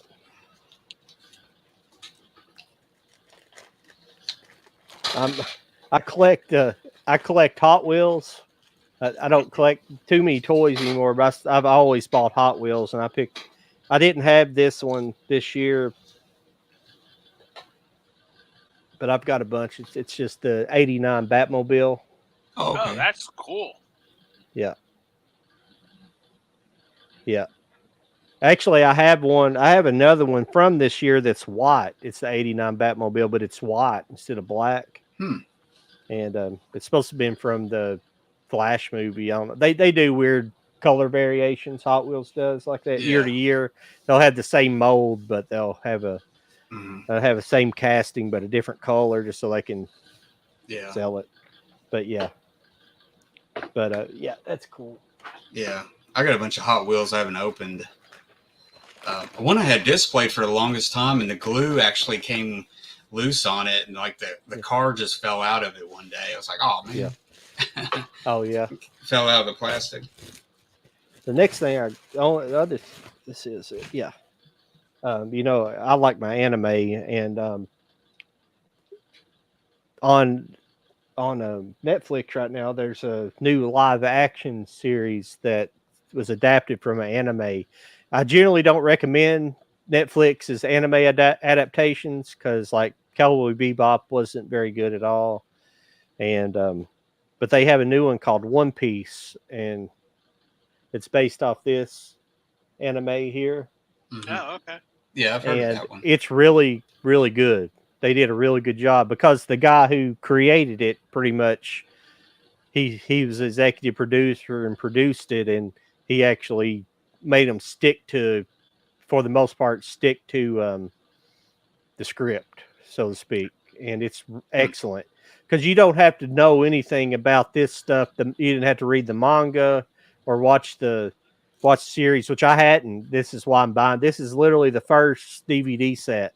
And the thing that sucks about this is, like, I don't know how far I want to get into this because there's literally like 30 sets of. Oh man. Yeah. Oh wow. It's a bunch. There's a lot to the story, but it's really good. But it's like a pirate. It takes place like almost like in a water world type of. It's not on Earth. It's in a different world. It's in a different planet. Supposedly, it's not Earth, but it's like a water world type of planet where it's like there's a lot of seafaring, and it's kind of like there's like it's like light sci-fi with basically pirates. So everybody's like, the world's like ruled by these pirates, and they got like people have powers, and there's these different, not necessarily like superpowers, but people are like kind of overpowered, and people have different things, and like there's this devil fruit that people eat, and like depending on the type of fruit it is, it gives them like power. Like the main character, he's like kind of like Mr. Fantastic. It turned his body to rubber, so he can stretch, and like bullets bounce off of him and stuff like that. So he has like it's like a mild sci-fi kind of. But it's well done. Like all the characters, at least in the live action, are really fleshed out, and they're really well. It's really cool. So I highly recommend One Piece. Okay. I really want. I'm going to get into this. I don't think I'll buy all 30 of them, but yeah. But what label puts that out? This here. Yeah. It's Funimation. Oh, Funimation. Okay. 4K Tent Rival. What's up? Yeah, I'm interested in watching a couple episodes later of this. This slipcover and stuff, it actually looks pretty nice. Yeah, this is just DVD because I looked for it on Blu-ray, and like I think the later series are in Blu-ray, but I couldn't find any of the. It's probably available in Japan on Blu-ray.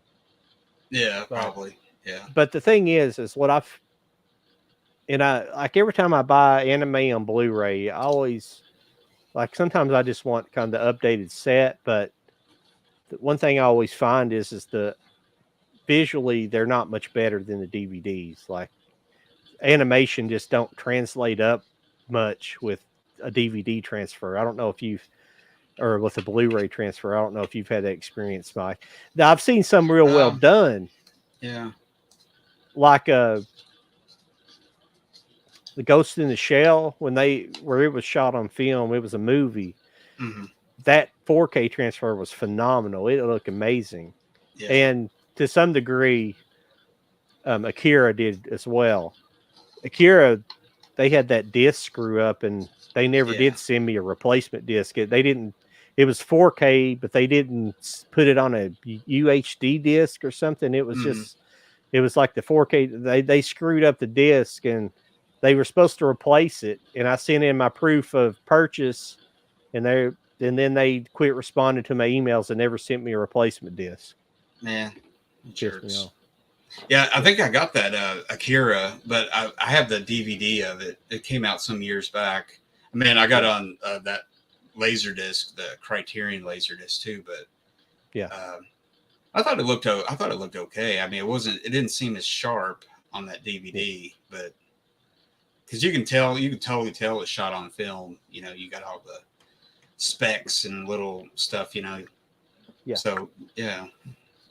Some definitely do, but I find like the television stuff, because I like that Robotech I was showing you guys. I have it on DVD, and I bought that Blu-ray, and I didn't think the Blu-ray was the sound was phenomenally good, but the picture I didn't think was much of an upgrade from the DVDs. But I haven't watched them side by side, and I hadn't watched Robotech in a while. But yeah, the colors were brighter. I agree. It was that. But overall, like most of the time when animation is transferred up, it's kind of like special effects. Like whenever it's usually rendered in like a lower definition. It's usually when it's rendered, that's where it sticks at. You can't really upgrade it like you can film, like live action film. It's usually like if a movie shot in like a special effects, like a Marvel movie, like they'll usually render it to 1080. So whenever they transfer it up to 4K, it don't really transfer up because it's stuck in 1080. If you understand what I'm saying. Yeah. Yeah. It can only go so much more, sharper. Yeah. Yeah. But I'm happy to have that set I bought with Robotech because it's a nice set, and it's a more condensed set. So. Yeah, I was gonna say I know a few animes and stuff, mostly older ones, but my kids are really Thanks into for stopping anime in. and stuff. So. Leaving a comment, appreciate it. Oh, I didn't bring it up there. Yeah, thanks 4K Tent Revival stopping by. Definitely watch that movie. Yeah, very nice. Yeah, Needful Things. Yeah. What else we got tonight? What else do we got? Yeah, I picked that up today too, Mike. Joyride. The Joyride. This is funny. You guys got to check that out as well. That's a good one. Mm-hmm. Oh, I picked this up last week whenever we were looking through somebody we were talking about. I can't remember who it was but I came across this movie and I found it on Blu-ray. This is a Kevin Bacon movie. Kevin Bacon, Jennifer Jason Leigh, J.T. Walsh, Martin Short, Terry Hatcher. It's called The Big Picture.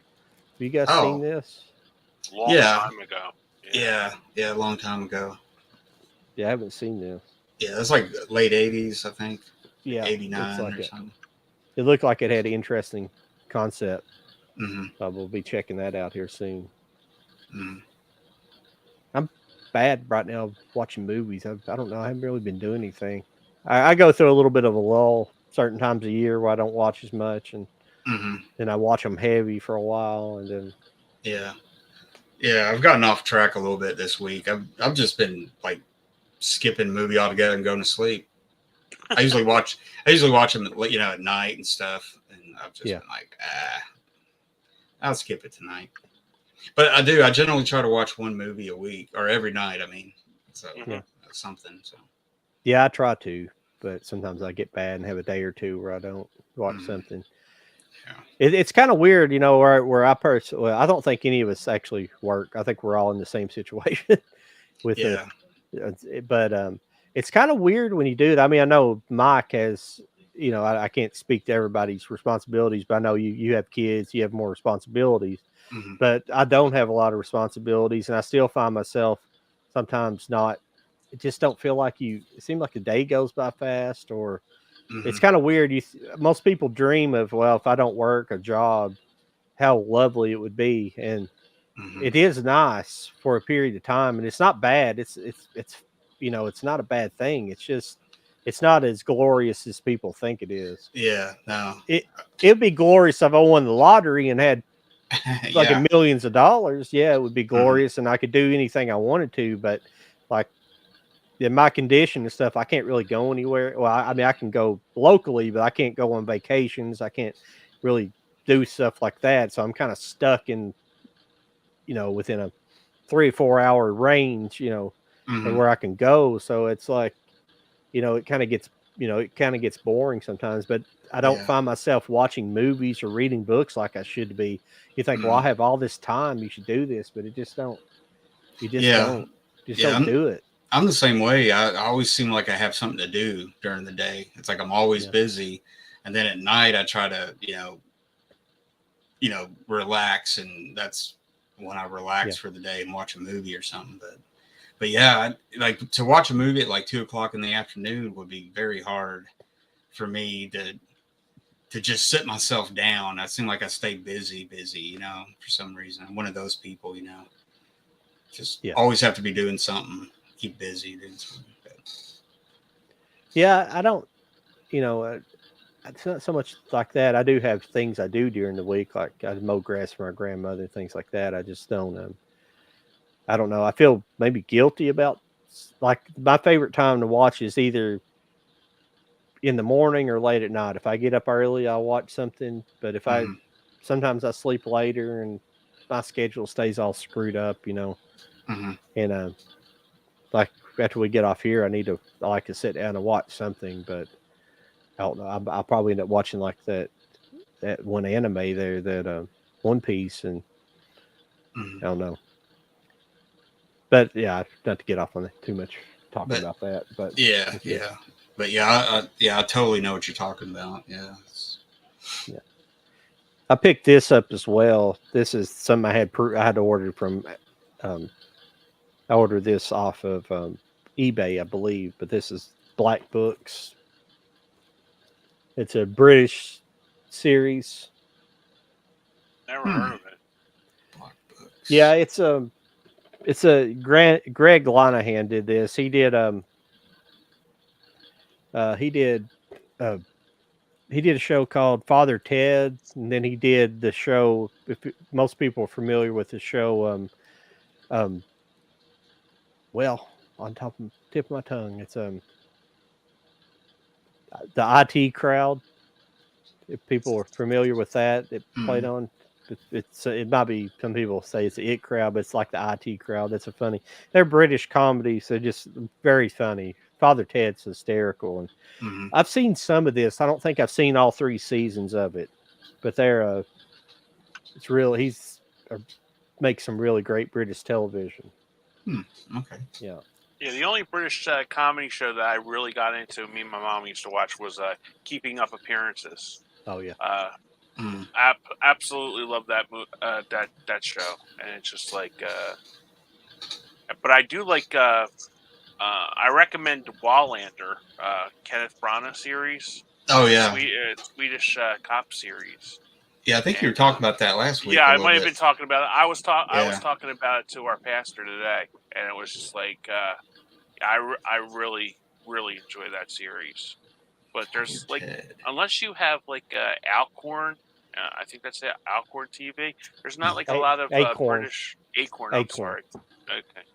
Uh, what did I say? Alcorn State, the football team. Um, yeah, if you have the Acorn, you can watch a lot of the British ones. But the one Hmm. that I want to watch, that one of my friends told me about, was Broadchurch with David Tennant. That's Mm-hmm. not on there.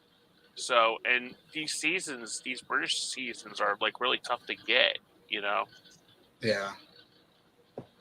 Yeah, I've got a bunch. I actually got a bunch here. I can't. I've got Keeping Up Appearances somewhere too, but Oh, that okay, shows. yeah. That shows. I think it's funny. I think the funniest part of it is like the sister, like the brother-in-law, Rose. Oh Rose. Yeah, yeah, yeah, Oslo and yeah, yeah, Oslo and Daisy. yeah. Yeah, they're if you guys have never seen that show, it's about like a basically a man and a woman, and like the woman's like real like uppity and like thinks she's like high The queen. class. Yeah. Yeah, she's like high class British person, and like her husband just works like a normal government job. He's nothing special, and she their last name is Bucket, like it's spelled like bucket. And like when people and when anybody says Mrs. Bucket, she's like, it's bouquet. And it's kind of repetitive, like a lot of British comedies, but It's it's sort of like funny. Three's Company. Kind of, you know the situation they're going to get into, and it has funny results. Yeah. You know. Yes, but it's funny though. It's like but like he's talks about Oslo and Rose, or like her. It's like what's her name? She's Hyacinth. Hyacinth and Richard are, Hyacinth. yeah. Yeah. And Richard he's just this poor like beat down. Beat down. Yeah. Like everybody tries to avoid her, like all of her neighbors try to avoid her constantly. And the mailman's always trying to like sneak up to give her a mail. She always opens the door on him when she's. Yeah, and she always like, mind your shoes. So the mailman has to take off his shoes to go in the house for something. It's just so funny. But she's so like she's a snob basically. She's got her nose stuck up at everybody. But her sister and her husband they're like rednecks, and they live in like this rundown flat. Yeah, there's crappy. It's got like a broke down car in the front yard where a dog's sleeping in and always barks at her when it's just funny. And like she's got two sisters. Her other sister lives there as well, and she's like she's always wearing like slutty clothes and stuff like that. Yeah, always sleeping around with older men. She wears dresses just basically to her crotch with these long legs and stuff, and she's and she sleeps with like every neighborhood guy. It's just like funny. And the father, he has like Alzheimer's disease, and he's like this like little skinny old guy, sort of like the old Benny Hill guy that used to run around with Benny Hill, and he's like always like in something, like he thinks it's the war again, so he's got a hat like pedaling on a bike, through the neighborhood or something, and it's just like, oh, we have to get Daddy, Richard. We have to get Daddy. You know. I don't think you ever see him though, do you? Who, the father? Do you ever see? Yeah, like the dad. Yeah, her dad. Yeah, the oldest. Do you see him ever? Yeah, I can't remember. He's the one that's like usually pedaling around. Like one time they went to. She went to like a BMW place and stuff, and Richard's going, Hyacinth, we can't afford this, and she's like, going around. He's like driving a car, and this is like, he goes, this would take me 20 years to pay off for this car, and she's like, mind the road, Richard, mind the road. It's just, Mike, the situation. It's usually on PBS on the weekends. Yeah. And it's just so funny because just the stupid stuff. Like, she wanted to have this. Her thing is like candlelight suppers, with the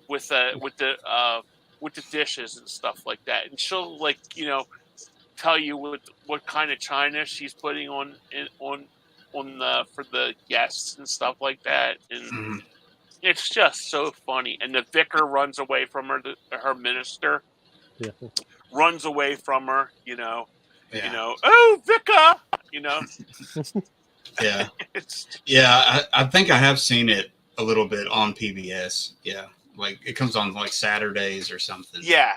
And the funniest episode, there's a 2-parter, and it was their Christmas special apparently, is when they go on to the QE2, the Queen Elizabeth II ship, and they think Onslow and she thinks Onslow and Daisy are stowaways on this cruise ship, and here he won a contest for writing in stuff. So she's going. They're like at the captain's table and stuff like that, and she goes, "Look, Richard, the stowaways. Oh, we gotta save them." It's just so stupid, but it's funny. Yeah. Yeah. Well, sometimes repetitive TV shows, if it's good, it works. That's because that's how Green Acres is. Green Acres is it's really the similar setup with every show, but it's just something about it. It's just good, it Yeah. just works. It's Yeah. classic Yeah. sitcom. Yeah, You it's know, all it's all the characters, the character actors and stuff. It's just really Well, good. and the thing is a lot of those shows they weren't when they were made, they weren't meant to be, you know, they weren't meant to be watched back to back. They weren't, Mhm. they were meant to be watched one at a time, like 1 week apart or however they were in Britain, but like in America they were, they weren't meant to be binged like on Netflix. They were and Mhm. they're good. They're great binging them. I love binging like Green Acres. But back in the day, like you may not think about that so much when you're watching them a week apart. Mhm. You can, Yeah. you can, you watch probably had other shows you watched, and then by the time that came back around, you didn't really think about it being the same. Yeah. Yeah. Yeah, Yeah, that was like Batman. I was like, that only ran for I think 3 seasons, right? Batman, the Adam yeah, West Batman. Yeah. But It yeah, wasn't like, very long. but one season had 37 episodes. So Yeah. if you think about it, it was on most of the year. yeah, There's only 52 weeks in a year, so like, it's kind of amazing because like when I watched it in the 70s and it was just like, it was on every afternoon back to back, same yeah, bat Mhm. time, same bat channel, Mhm. but you don't realize that. And then when you take a deep dive into shows, it was like same with like the Munsters. Munsters weren't on that long, but they did like 40 shows a year. yeah. Yeah. Let's see. Yeah, they shows stayed like that up until probably the late 60s before they started cutting them back to like 20, 23, 24 episodes a season. Right. They were, they were like that, especially the 50s and 60s, like those early Gunsmokes and stuff. Like there's so many seasons of that, but then there's like on top of it, like 33, 34 episodes a season to watch. Yeah. Mhm. It's a lot to watch. That's why I haven't watched every single episode of Gunsmoke. I own it, and I haven't Mhm. watched all of it. It's just so much of it because it is one of those shows. It's like it's really good, but if you watch several of them in a row, you kind of get tired of it, because it's going to be kind of a similar thing, Mhm. you know. But it's like a bit, but you can almost watch it at any point and like pick back up on it, and it's still good. Mhm. John, do you have the Kung Fu series? The Robert David Carradine Kung Yeah, Fu.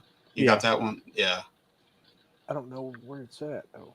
I think a couple of weeks ago when we were talking about TV series, I forgot to mention that one. I usually put that on some late nights and put that Oh, on. okay. Yeah, Yeah, it's like I on don't. got it here. Redbox. Yeah, Yeah. that's the one I got. Yeah. I think I've watched a couple episodes of that. I'm not like very, versed in that one. Yeah. Which it's kind of It's good. similar to like what John was saying. Like every episode is not the same, but he kind of, he comes across something and he kind of, Yeah. it kind of works out the same way most of the time, but Yeah. it's entertaining. Yeah. Those are those type of shows are fun to, you can just kind of throw any of them in at any time. It's not necessarily any continuity in the show. Mm-mm. No. I think there was like a 2-part episode or the pilot episode, I think was kind of like that or something, but yeah, Yeah. he just gets into a different situation, somewhere else. So You know what I watched because we were talking about this last week, Mike, and you had me kind of like, oh, I got to check that out. I watched on Max Wonder Woman, oh, okay. the series Wonder Woman. Man, Mhm. I Yeah. didn't realize how corny that was. You Oh, know, it's on. Oh, the what's her the name? one, yeah, the Linda Carter Wonder Linda Woman's Carter. on Max. Oh, okay, Yeah, cool. so I started watching it, and it's like, wow, was it? And I was like, I remember when I was 7 when I was watching it, and it was just like, this is the greatest show like ever. Hmm. And it was just like I'm watching it, and it's like 54-year-old me sitting here going, how the hell did my mom sit through the shows that we watched when we were kids? You know what I Yeah, mean? And it's yeah. just like, because she would just get joy out of seeing us, like, like laughing, like being, especially like on Friday nights, because you had back to back on Friday nights. You had Incredible Hulk and then the Dukes of Hazzard. Mhm. You know, back to Yeah. back in the like late 70s, early 80s, and then Yeah. you know, and then it was Mom's time with Dallas. You know, Yeah, so it was Dallas. just Yeah. like Dallas and Falcon Crest. Remember those shows? Oh yeah, yeah. Yeah, Yeah, I don't know. I guess when you're like 7 and you have only like 3 channels, back then, anything that would come on, you'd get excited. appreciate it. Yeah, Yeah, so it was probably silly, and looking back at it now, it's silly, but then it was probably exciting, to a little kid, because it's like, woo. yeah. Because I love the Dukes of Hazzard and stuff. I Oh, I remember that. still do. I think it's Yeah, basically like a life version of Roadrunner and Coyote. pretty much. Yeah, pretty much chasing and Yeah, cool cars. Daisy yeah. Duke. I mean, when you see her when you're 8, Yeah. that's good. Yeah. Yeah, I like to try to get that series before it's completely canceled and erased from the earth or something. you I know. bought it on He- eBay for $30. Oh, I cool. got a great Yeah, deal you on can that. find it really cheap on eBay. I was the same way. Like Walmart was selling it. I think they were selling it for like 70, $80, I believe, when it first Mm. came out. And like, so I got on eBay and it was half that. It wasn't as cheap as it was like 40, 35, $40 or something. Hmm. Okay. Yeah. Yeah, Yeah, because you just have to. I was gonna say I have seen it at Walmart, and it's really kind of, well, I think it's about $50 or more. I think the last time I looked, but yeah. Have you guys heard this movie coming out called Outlaw Johnny Black? Mm-mm. Mm-mm. So it's Is like it, kind of like a black exploitation western. yeah, I've heard of. There was a couple of them. It's one called Black Dynamite. I don't think I've seen that. That's who made this one. Oh, okay. Yeah, I really liked Black Dynamite. I thought that was really funny. I know there's a series on Paramount Plus that's coming out. I think it's Paramount Plus. I seen it during the Eagles game on Sunday with Tyler Sheridan, the guy from uh, Yellowstone, is doing it with David Aiello. I think that's his name.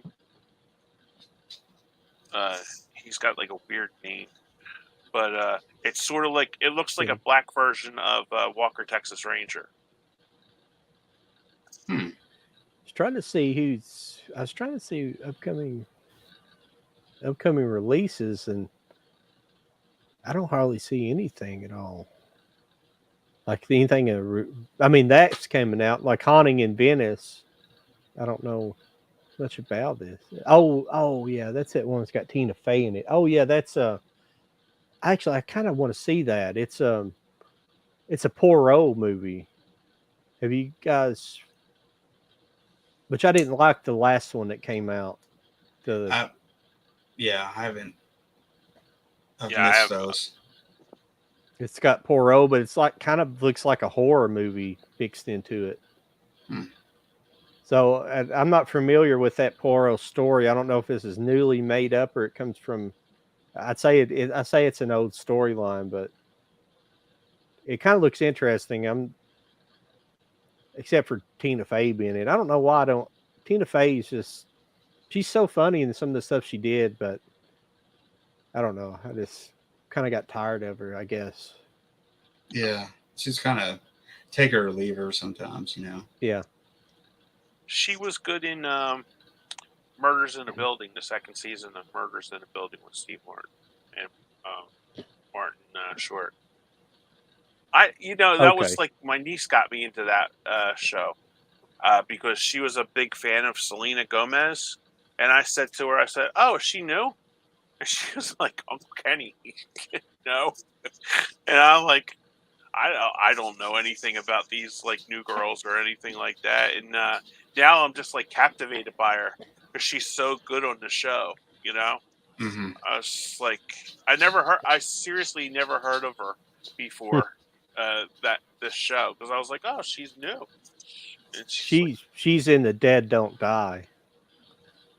oh, okay, Yeah, she's like she don't have a big part. She's like one of those teenagers that are staying at the hotel at the beginning of the movie. oh, They okay, they yeah, they, they drive up. They're like I think they stop at like the gas station and and then she's one of those. She's one of the Oh, girls. okay. See, I didn't know her, so it was just like, I just thought she was just like an extra or something, that they cast in it. I had no idea. I don't really. I obviously didn't watch any of those. I didn't watch any of those like Nickelodeon shows. She was on one of them a long time ago, but I didn't watch that stuff. I didn't know that. It's like the other girl. What's her name? Shit. The only She's Disney I big. know, Jessie, the Disney show. That played all the time. My nieces loved that show, like Ari- repetitive. Ariana Grande. She was on like one or two of those She's a shows back singer, in the right? day. Yeah. Mm-hmm. The only reason I know Ariana Grande is because I used to watch Big Brother in the summer Oh times. yeah, her brother was on that, right? Yeah. Frankie, is that Frankie. was his Yep. name? Yeah. Yeah. Okay. Her Yeah. brother, I think it's her half brother or something like that. But he was on there, and I was like, I had no idea that she was because I never watched any of that. I may when I was a kid, I may have watched like all that a little bit, some of those shows, but like there's a lot of shows that spawned out of that was created by that Dan Snyder, the guy that's like the like notorious Dan Snyder that's been he's Yeah. accused of like having doing things to children or possibly having involvement in that kind of He was stuff. on Head of the Class, right? Mm-hmm. Yeah. Yeah, Big he was. guy. Yeah, he was in that. Shit, he was in Better Off Dead. He's the fat kid. Oh, yeah. The next door neighbor that Yeah. the Diane Franklin's the French girl she's living Yeah. with, and he keeps trying to thinks he's Oh her yeah. girlfriend. Yeah. Oh, That's Ricky. him. Ricky. Yeah. Ricky. Yeah, and Ricky. yeah, The language of love.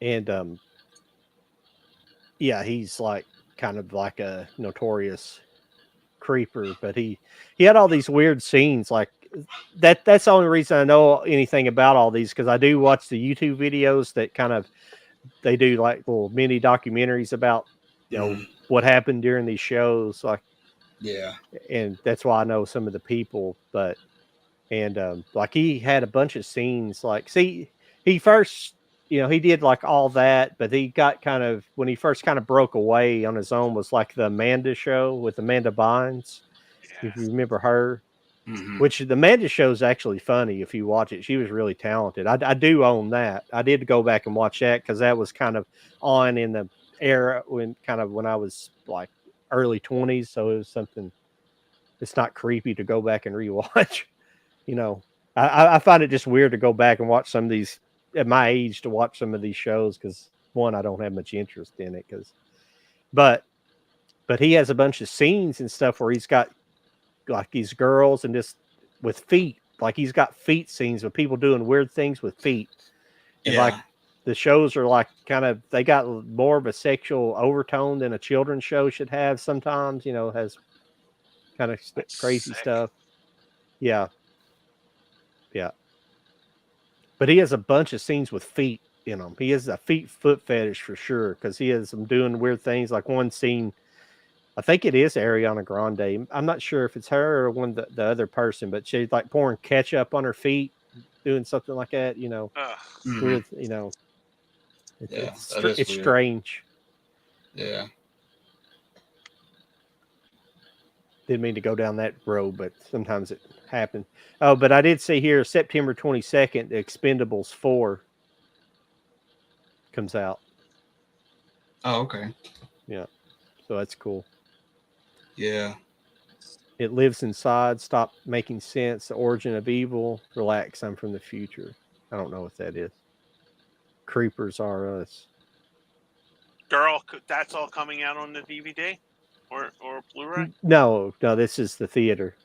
Oh, okay. I'm sorry. Because I was just going to say, when did I fall asleep or something and miss Expendables 4 in the theater? Yeah, I like that series. I think they're fun movies. Yeah, I was just reading through some of the stuff coming out here. The 29th, Saw 10 comes out. Saw X. Oh wow. Let's see. I can't wait. I'm riveted. I can't wait for Paw Patrol, the Mighty movie, to come out. I can't wait for that. Oh yeah, yeah. Paw Patrol. Get your tickets now, Mike. They might be sold out. I know. Well, it probably will be for kids. I wouldn't doubt it. I've Yeah, never 'cause- I don't seen Paw think Patrol, but I I know don't about think it. I don't think parents take their kids to the movies anymore unless it's like a big Disney movie, you know. And Yeah. they didn't really go see the Little Mermaid, you know. Mhm. Yeah, they don't want politics preached at them from Disney. Well, when you're a little kid, you don't know that, you know. That's my thing, you know. I don't think a 8 or 9 year old, you know, is worrying about woke things. I didn't Yeah, even but know what they the don't. hell Yeah, woke but no, was. but they don't need to be seeing, any sexuality on the screen. Oh, yeah. Whether That's- either way, So that's what some of those movies were pushing. Yeah. You know, Little Mermaid was? no, well, not so much that, but that one you were talking about earlier. That's on your that's on your Disney list. Oh, Elemental. Yeah, that one kind of does, and then that other one that came out last year, that space movie that came out was Oh, heavily pushing. Lightyear. So no, well that was that Mhm. one definitely Lightyear. was, Mhm. and that other one was as well. There was another one that came out last year. They all flopped because they'd all had Yeah. was pushing. I don't, because I don't personally care about the gay agenda or stuff, or I don't want any sexuality being in anything below, like something for kids below 13. No, that's what Mhm. I was Anything thinking to teenager myself. I above. didn't know. I didn't know Yeah. that. You know. Yeah. Of course, I mean, I movies just happen to have. watch. I can't be naive. Movies have always had stuff in it. Kissing or something like that. I don't think. I just, I don't know.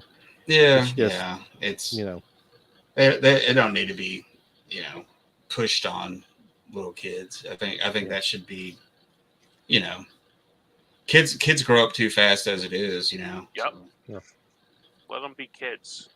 yeah, we got plenty of time for that.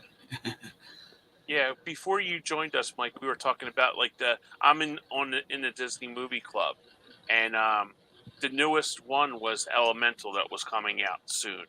Oh, okay. That's why we're talking about that. And it's like I said to John, I don't know with like the rut of like Disney movies. I don't know what they're going to come out with soon.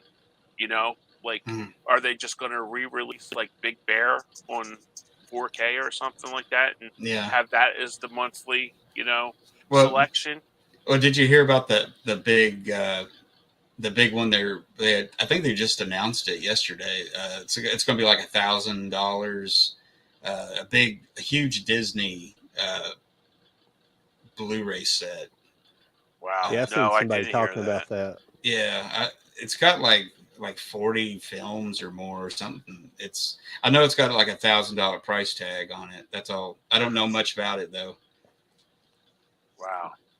Yeah, because everybody was talking about, well, Disney has kind of turned their back on physical media, but now they're going to do this, so maybe it gives hope, because they are releasing like the Mandalorian and stuff like that finally Yeah, on video. That's a yeah. crap I don't want. Yeah. Yeah. Because I was saying to John about that. It was like because I like we grew up about the same time, and it was like the late like the 70s and 80s. Like Hmm. I like the Wonderful World of Disney movies, and Hmm. it's like you can't get those like on Blu-ray or anything like that. Hmm. And like if you can find them, because they only came out on VHS, basically a lot of them, and they don't even show Hmm. them on Disney Plus Yeah. because they're glutted with like all the Star Wars sequels and all the Marvel sequels and stuff like Marvels and that. yeah. Yeah, so it's like Yeah. they and the stuff that they were taking off were like Marca Zero, like something that that I enjoyed watching. But you Mhm. can't even get that on Blu-ray or DVD anymore. You Yeah. just have to pray that they release it sometime. You know. Yeah. Yeah. I forget how many Disney stuff there is, live action movies that they made in the 70s, 80s, and stuff. I forget about all those that, Yeah. like you're saying, there's not on video or anything. Or maybe on VHS, but Yeah. Because I remember That- when we first got a VCR, we would just go and there was like a ton of Disney, old Disney movies, like from the 70s and 80s that we hadn't seen in a while. So Mom would just like go and get a glut of them, for us to yeah, watch. yeah. I actually made a Disney live action movie the other day. It's got three movies that I remember from being a kid renting. Like there was a movie called The Watcher in the Woods. Yes.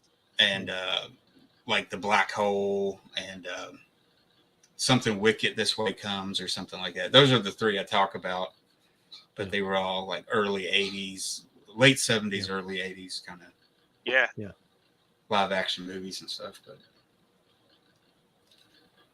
yeah, there was one that they did years ago, and this is another one you can't find. I had got it from Netflix, and that's when, at the point my brother was burning the discs, was Max Dugan Returns.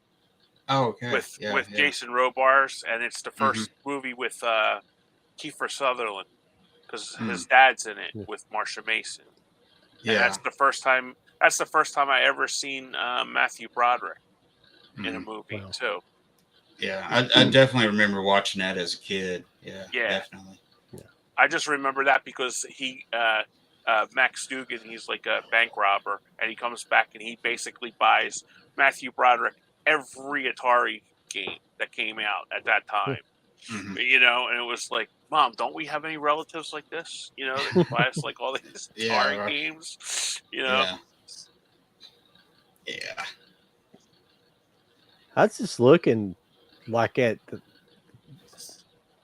I've never seen kind of a bleak period for like the theatrical releases. There's just nothing much coming out. I mean, there's stuff coming out like the 29th. We got Saw, and there's movies that, but I don't know a lot about them. The Kill Room, it's got Sam Jackson in it, Uma Thurman. I wonder that might be good. I wonder what the big holiday movies are going to be this year with the strike and everything going on. Yeah, that's a great point, Mike. Because that usually Wonka starts in is November. one of them. Oh, Wonka. Yeah. But that's why I was looking. But like, that, I mean, there's going to be a couple movies here, but then it like, you get into October and then you got like The Exorcist and like, I guess there's a few things like, but some of this stuff I haven't even seen previews for, like Freelance. It's got Alison Brie. Alison Brie and Alice Eve. Yeah, I have seen. I have seen the preview for this. I'm sorry, but I know it's like an action movie. Oh, is it? Okay. Yeah, comedy. Yeah, I have seen this. That might be something I see, but it just after this, it just kind of gets a little bit bleak. There's not a lot coming out. Kenneth Branagh one that he's playing Perot again. That's coming out soon. That's what I just talked about earlier. Oh, okay. I'm sorry. I don't know the title. I just seen the. I literally just seen the preview, but I didn't catch the title. It's The Haunting in Venice. That's what I was talking about. Oh, okay. Sorry about that, John. This one right here. Yeah. Branagh is one of my favorite actors. He, because he can direct. Like he directed this one also. So, but I didn't like the last Poirot movie he did though, which would have been the first one he did. For some reason I just didn't like that movie very much. Oh, I liked them both. So see, I like Johnny Depp a lot better. See, that's one of those roles Johnny Depp got kicked away from because of Amber Shithead. So Amber Turd. Yeah. And I thought he was good as Perot. I like him better than Branagh, but Branagh's good, but I like Johnny Depp as well in that role. But I don't know. But that's not the reason I didn't like it. I just didn't really like that movie, which I've seen. I've got to own a bunch of the originals as well.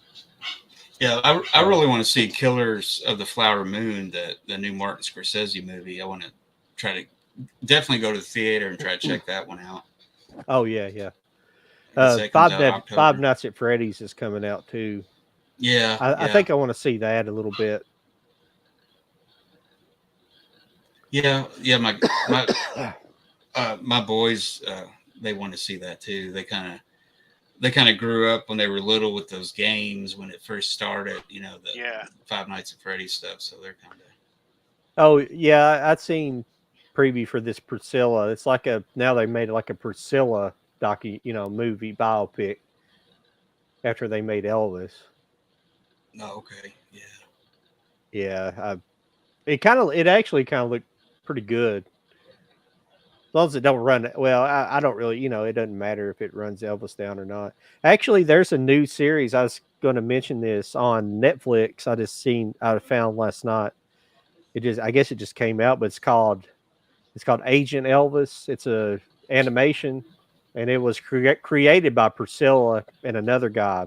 But it's got Matthew McConaughey doing Elvis's voice, and Johnny Knoxville's in there, and Okay. yeah, it was pretty funny. I thought it's pretty good. It has she's on It's Always Sunny in Philadelphia. Not Kristen Olsen.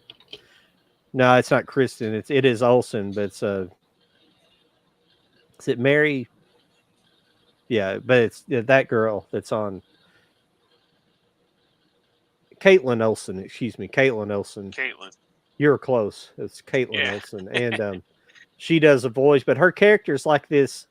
Like it's basically him. Like it starts out in like the late '60s, like kind of at the peak of his at his comeback era when he was still thin, not fat. And it's like him, being like a undercover agent. And basically, he gets recruited into this, organization to be like an undercover agent. But her character's like this, and she's like always there. She's like she's like she she's basically like the lead agent over him, and like she's always kind of running him down though. Always, she doesn't like it. It is funny, but he's always like taking shots at his music and stuff, and it's kind of funny. But it's all sometimes there's something a little off about it. But I've watched most of it though. It's got some funny stuff in it, and I think Johnny Knoxville plays like his Elvis is supposed to be like one of his friends, but he's not in the Memphis Mafia. He won't let him in the Memphis Mafia.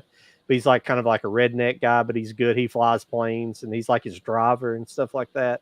Mm-hmm. And but he's like really funny, and he's also got like a one of his pet apes, like Elvis's pet apes, is there. But he's like always wanting to do drugs and always smoking weed, and but it's like it's kind of brutal. It's a funny show. It's pretty funny for the most part. I just think the woman's kind of leading him around a little bit. It's kind of one of those things you see a lot anymore, like in Marvel movies, where the woman's always like she's got to be in charge of the man type situation. The girl boss is what they say. Mm-hmm. So, but she kind of screws up here and there, and she's kind of it's funny for the most part. Like the first episode, they got to go after like Charles Manson and the Manson gang and the Manson family. Yeah, the Marvels comes out November 10th, and that'll bomb. Yeah. The Hunger Games. There's stuff coming out, but what I was getting at is like there don't seem like there's a lot coming out. There's not like 2 or 3 movies a weekend. There's like one here, and then there's not much for a week or two, and then there's another. There's not a lot that's motivating me to go week after week like I like to do. Like go see one movie a week. There's not enough out there to necessarily do that.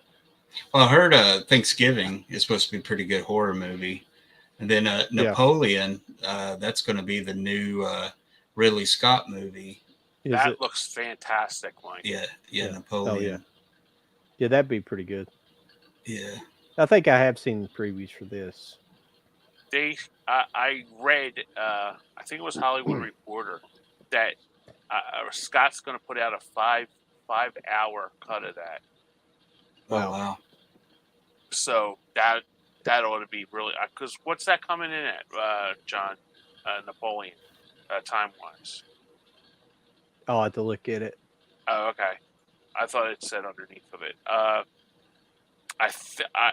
He said there was a 5-hour cut, and Scott wants to put it out. It's like 2.5 hours. Oh, is it 2.5? Oh, okay. I think 2:38. I think.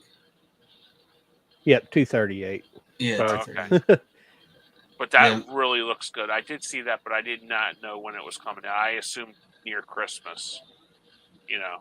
Yeah, I remember Stanley Kubrick wanted to make Napoleon for the longest time. So I wonder if it's based on a similar script or anything, or I guess it's probably a new script, but.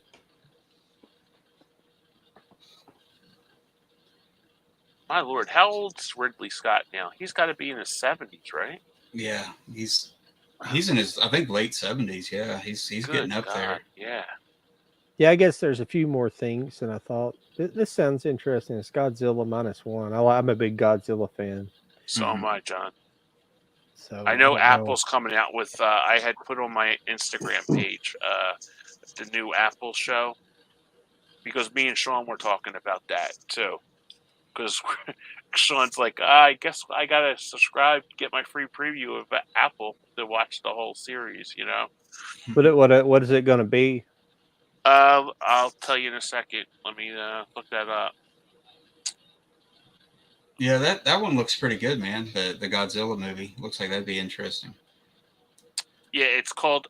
It's a spin-off of the Godzilla. It's called Monarch Legacy of the Monsters. Okay. Yeah, I've heard that. Yeah. Yeah. Is it live action or is it that animated? they only have. You probably can't see it here, but they only have the movie poster on there. Yeah, this Godzilla -1 or IO here. I think it's supposed to be -1 on the preview here. It looks really freaking good. It's Japanese made too, so I don't know if is Toho put it now? Yeah, I don't know. Oh, okay. Let me see who directed that. Looks like some pretty cool effects. Because did you ever see Shin Godzilla? Yes. I was just talking about that to somebody this morning. I like that movie a lot. Oh, it's really good. Yeah. The guy did the guy directed the anime series called Neon Genesis Evangelion. That's okay. Yeah, it's did you really see that one, Mike? Crazy. Shin Godzilla? No, I haven't seen that one. Yeah. Yeah, I was trying to see what else this guy's done. I thought he might have been the same director. It's a different director. Yeah, this looks really good though. It looks well done. Yeah. I don't know if you can see the preview there running, but it looks good. Yeah, I wonder if it'll be wide released everywhere. It may not be since it's Japanese, you know. Probably not. Yeah. It might be hard for me to see it unless the Kentucky gets it. Yeah. That'd be when I drive maybe to Louisville to go see or something. Mm-hmm. Just in a good theater. Yeah, that looks good. No, it's just Godzilla,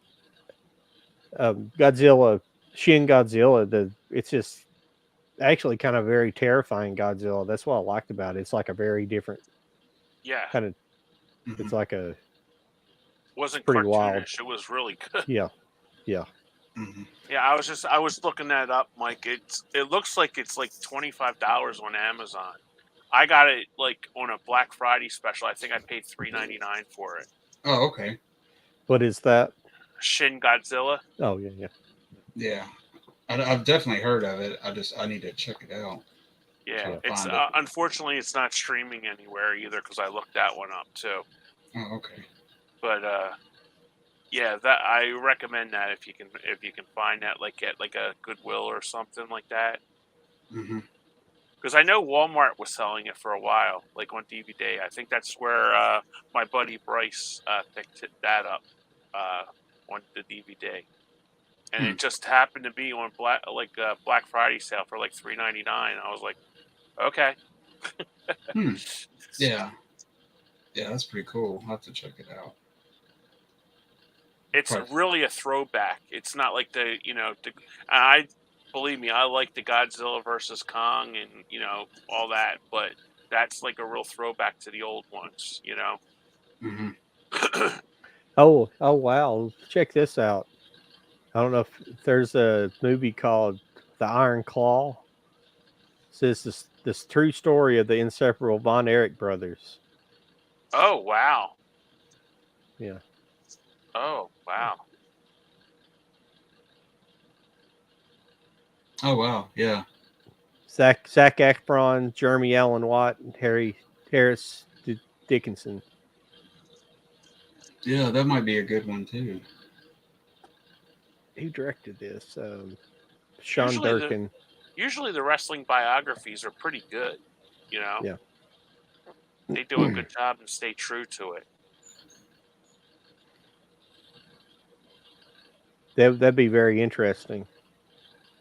That's just a good story anyway. Yeah, it's got a good story going for it. Maxwell Friedman's playing Lance Von Erich. Is he in this up here? No. Yeah, Mike, do you know the backstory with that family?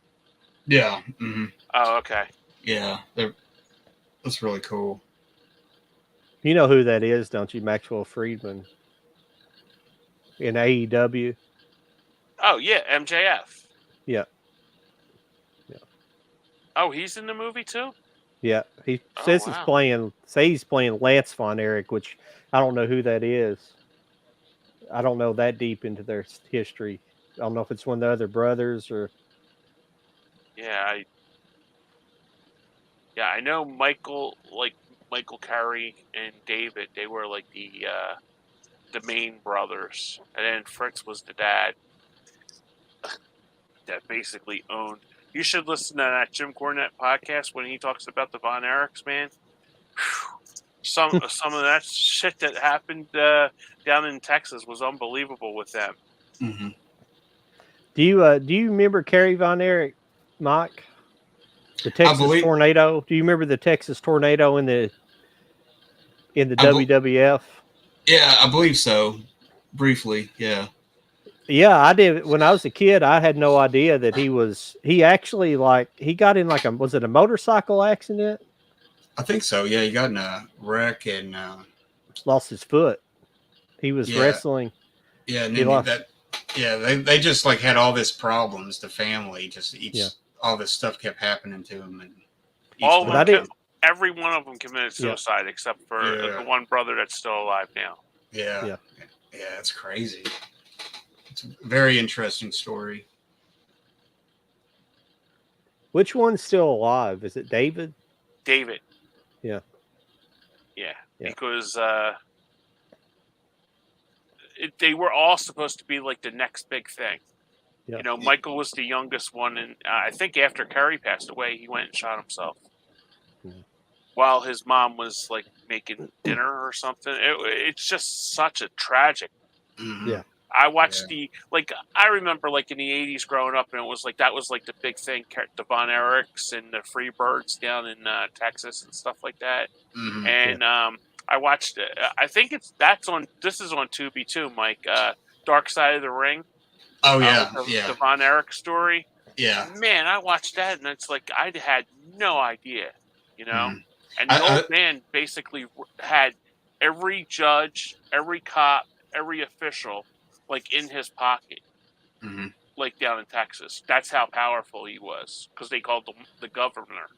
Yeah. I watched that. That was really good. Yeah, Dark Side of the Ring. There's a bunch of good episodes on that. Yeah. Yeah, that's pretty cool. It comes out. When did I say it came out? It came out. It says December 25th, I think. Oh, so that's a Christmas release now. Wow. Wait a minute. No, 22nd. 22nd. Well, still, that's a Christmas week release. I guess they're looking for Oscar buzz for that. Mm-hmm. Yeah, must be. That's pretty cool. I haven't seen the previews for. I'm sorry, I keep cutting you off. No, that's okay. I'm just thinking to myself, thinking of Oscar buzz. What movie out there do you consider anything Oscar worthy that came out this year? Oh gosh, I bet you anything Barbie will get. Oh yeah, probably Oppenheimer for sure. I'll probably get some. Yeah. Oh wow, this sounds pretty good too. this is probably be an indie movie. It doesn't have a cast, but it's called Lost Weekend.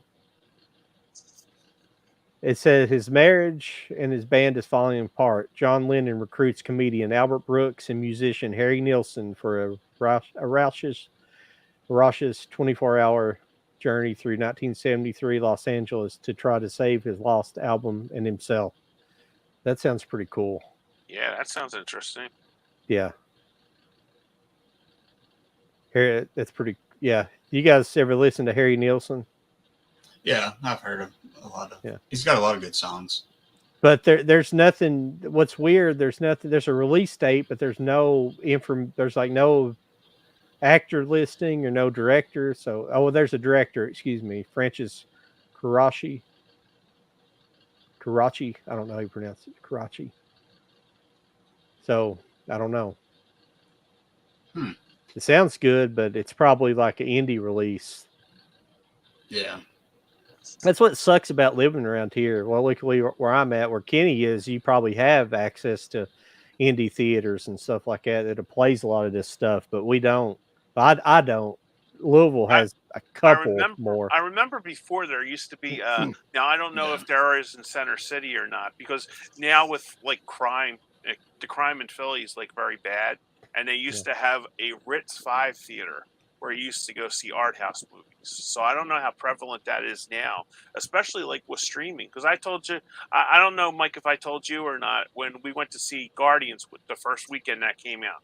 Okay, my family went, and we were the only 7 people in the whole movie theater. Oh wow! Until like about 5 minutes till, and then I'm not kidding you, there was maybe 20 people on a Saturday night at 9:00. Now, remember when on Saturday nights, like in the 80s and 90s, those movie places were packed. You had kids in the arcade, you had people at the concession stands.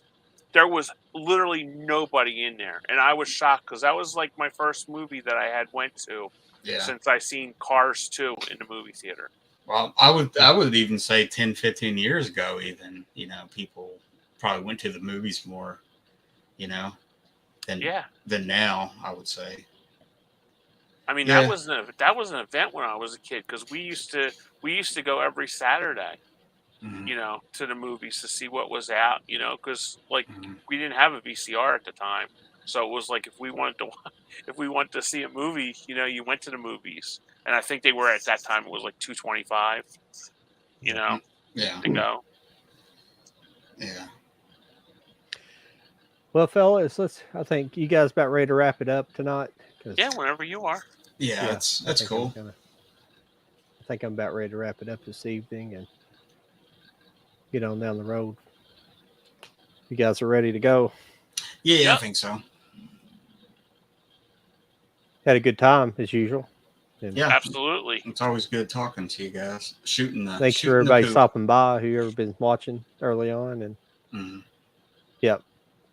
I just got to run out of steam this evening. I think this if you guys want to, we can just kind of send movies to watch next week. Is there anything anybody wants to watch for next week's show? I don't know. I'm gonna try to catch up on those ones I've missed for sure. Okay. At least the Jennifer Lawrence movie for sure. Yeah, definitely the Jennifer Lawrence movie you got to watch, Mike. Okay. I really recommend that a lot. Okay. Yeah, that's my goal. I'm gonna watch that one. Yeah, cool. I have like a bunch on Tubi, but I don't know any that I really want to see. Yeah, I've just been popping in stuff to watch and this and that, but I'm gonna check that out. We'll just try to figure out some stuff throughout the week that we all can get access to. Yeah, that sounds good. Okay. Yeah.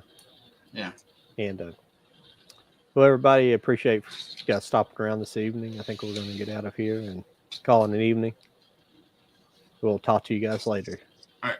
Bye, everyone. See ya. Later, everybody.